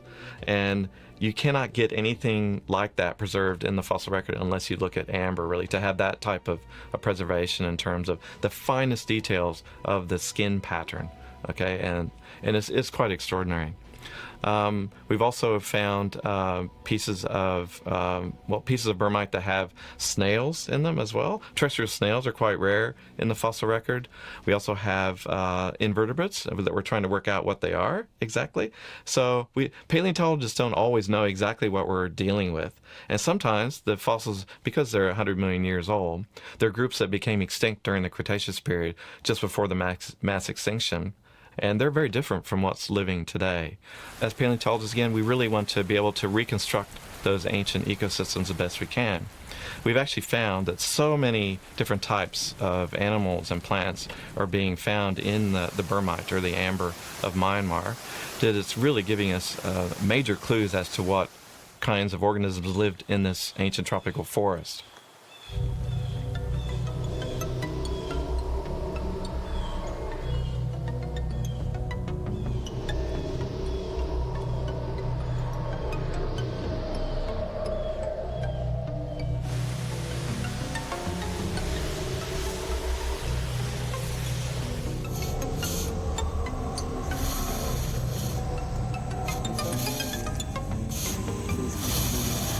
So the way we date is to do a process called relative dating. So we have to look at the surrounding coal, and then where the surrounding coal is in its stratigraphic sequence, where it sits within the Earth, basically. And then we look for other fossils within it. So we might look for insects, we might look for plant remains, but most importantly, we'll look for pollen. Pollen is incredibly diagnostic of the tree species. So you can look at that pollen and immediately tell, yes, that's the tree that produced that pollen. If we know what period of time that tree lived in, then we can use that pollen to say, this amber was most likely produced from this year to this year. And we have found things in the amber that resemble pollen. The advantage of that is that pollen changes rather rapidly in geologic time. You have species changes reasonably quickly in geologic time, whereas for things like trees and leaves, the morphological changes of trees and leaves are slower. But if we can use that to narrow down, instead of saying 40 to 42 million years old, we could maybe narrow it down to 40 to 41 million years old. It's still a very broad range of time, but it's still quite diagnostic.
Closer to home here in Australia, we've made some extraordinary discoveries in the Anglesey coal measures. Okay, this was the Alcoa mine, and it really blows our minds as paleontologists because we're actually getting behaviors preserved as well. So we have one instance now, we've just found it just weeks ago, where we have 2 flies that are preserved. So when we started looking at this specimen, we could see one specimen. We thought it was a fly, but we weren't sure. And my eye could just capture something just a little bit deeper inside. So we had to polish it up really well. And lo and behold, we saw one little fly kind of attached to it. And then when we actually rotated it, we could see, wow, they're actually mating.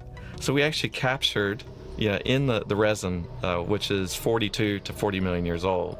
So we're talking about quite ancient times here in Australia. When Australia was still attached to Antarctica, we actually have now a specimen of mating of these flies, which are part of a group called the long-legged flies in the family Dolichopotidae. So it's a really important, and as far as we know, it's the only fossil ever found in Australia that actually shows sexual copulation happening, or mating. So All of our students are creating little captions for newspaper articles and that kind of thing about what they're called, you know, what we could call this, such as doing it Gondwana style or something like that.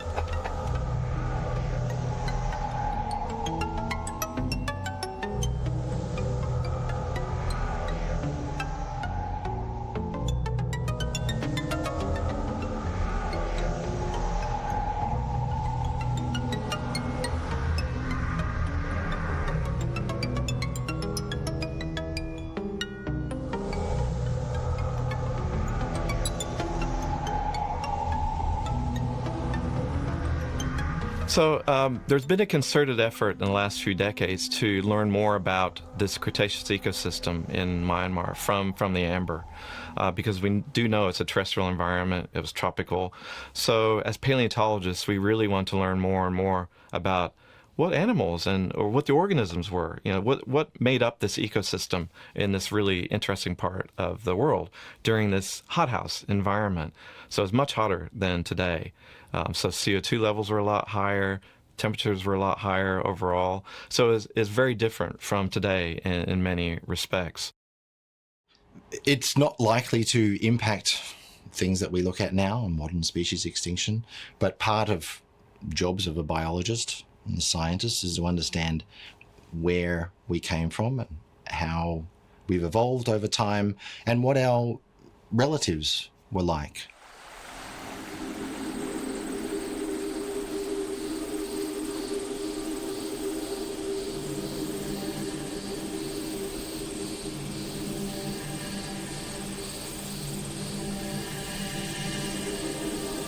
One of the primary goals of paleontologists is to not only reconstruct the ancient ecosystems through time, which is a really tall order because rocks imperfectly preserve fossil remains. So much so that we think that we only know about a fraction of 1% of all the organisms that have lived through geologic time.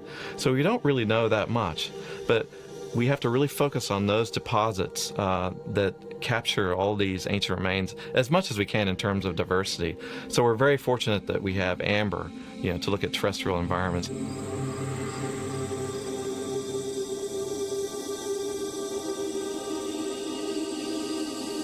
As paleontologists, we really want to build a picture through time of the ancient organisms that lived, you know, that tells us more about evolution. As an example of this, in Australia, this is a primary example.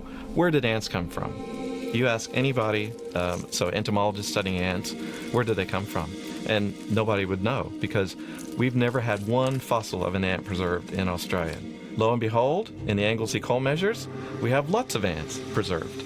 And so they're giving us an insight into ant evolution for the first time, which tells us that groups, and this is the genus Monomorium, Monomorium has lived in Australia and been an important part of the terrestrial ecosystems in Australia for at least 40 million years, when Australia and Antarctica were still attached.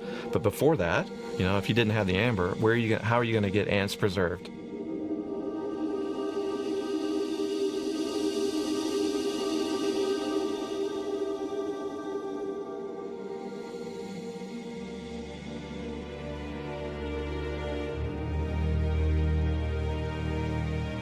It's partly the fascination that we can really see the actual part of the animal that existed 100 million years ago. That's an astounding thing and one of the great privileges of being a scientist and looking at things that nobody's ever seen before. People have been looking for this type of thing for a long time, and it's a great excitement to be able to really see these unique images back into the history of mammals.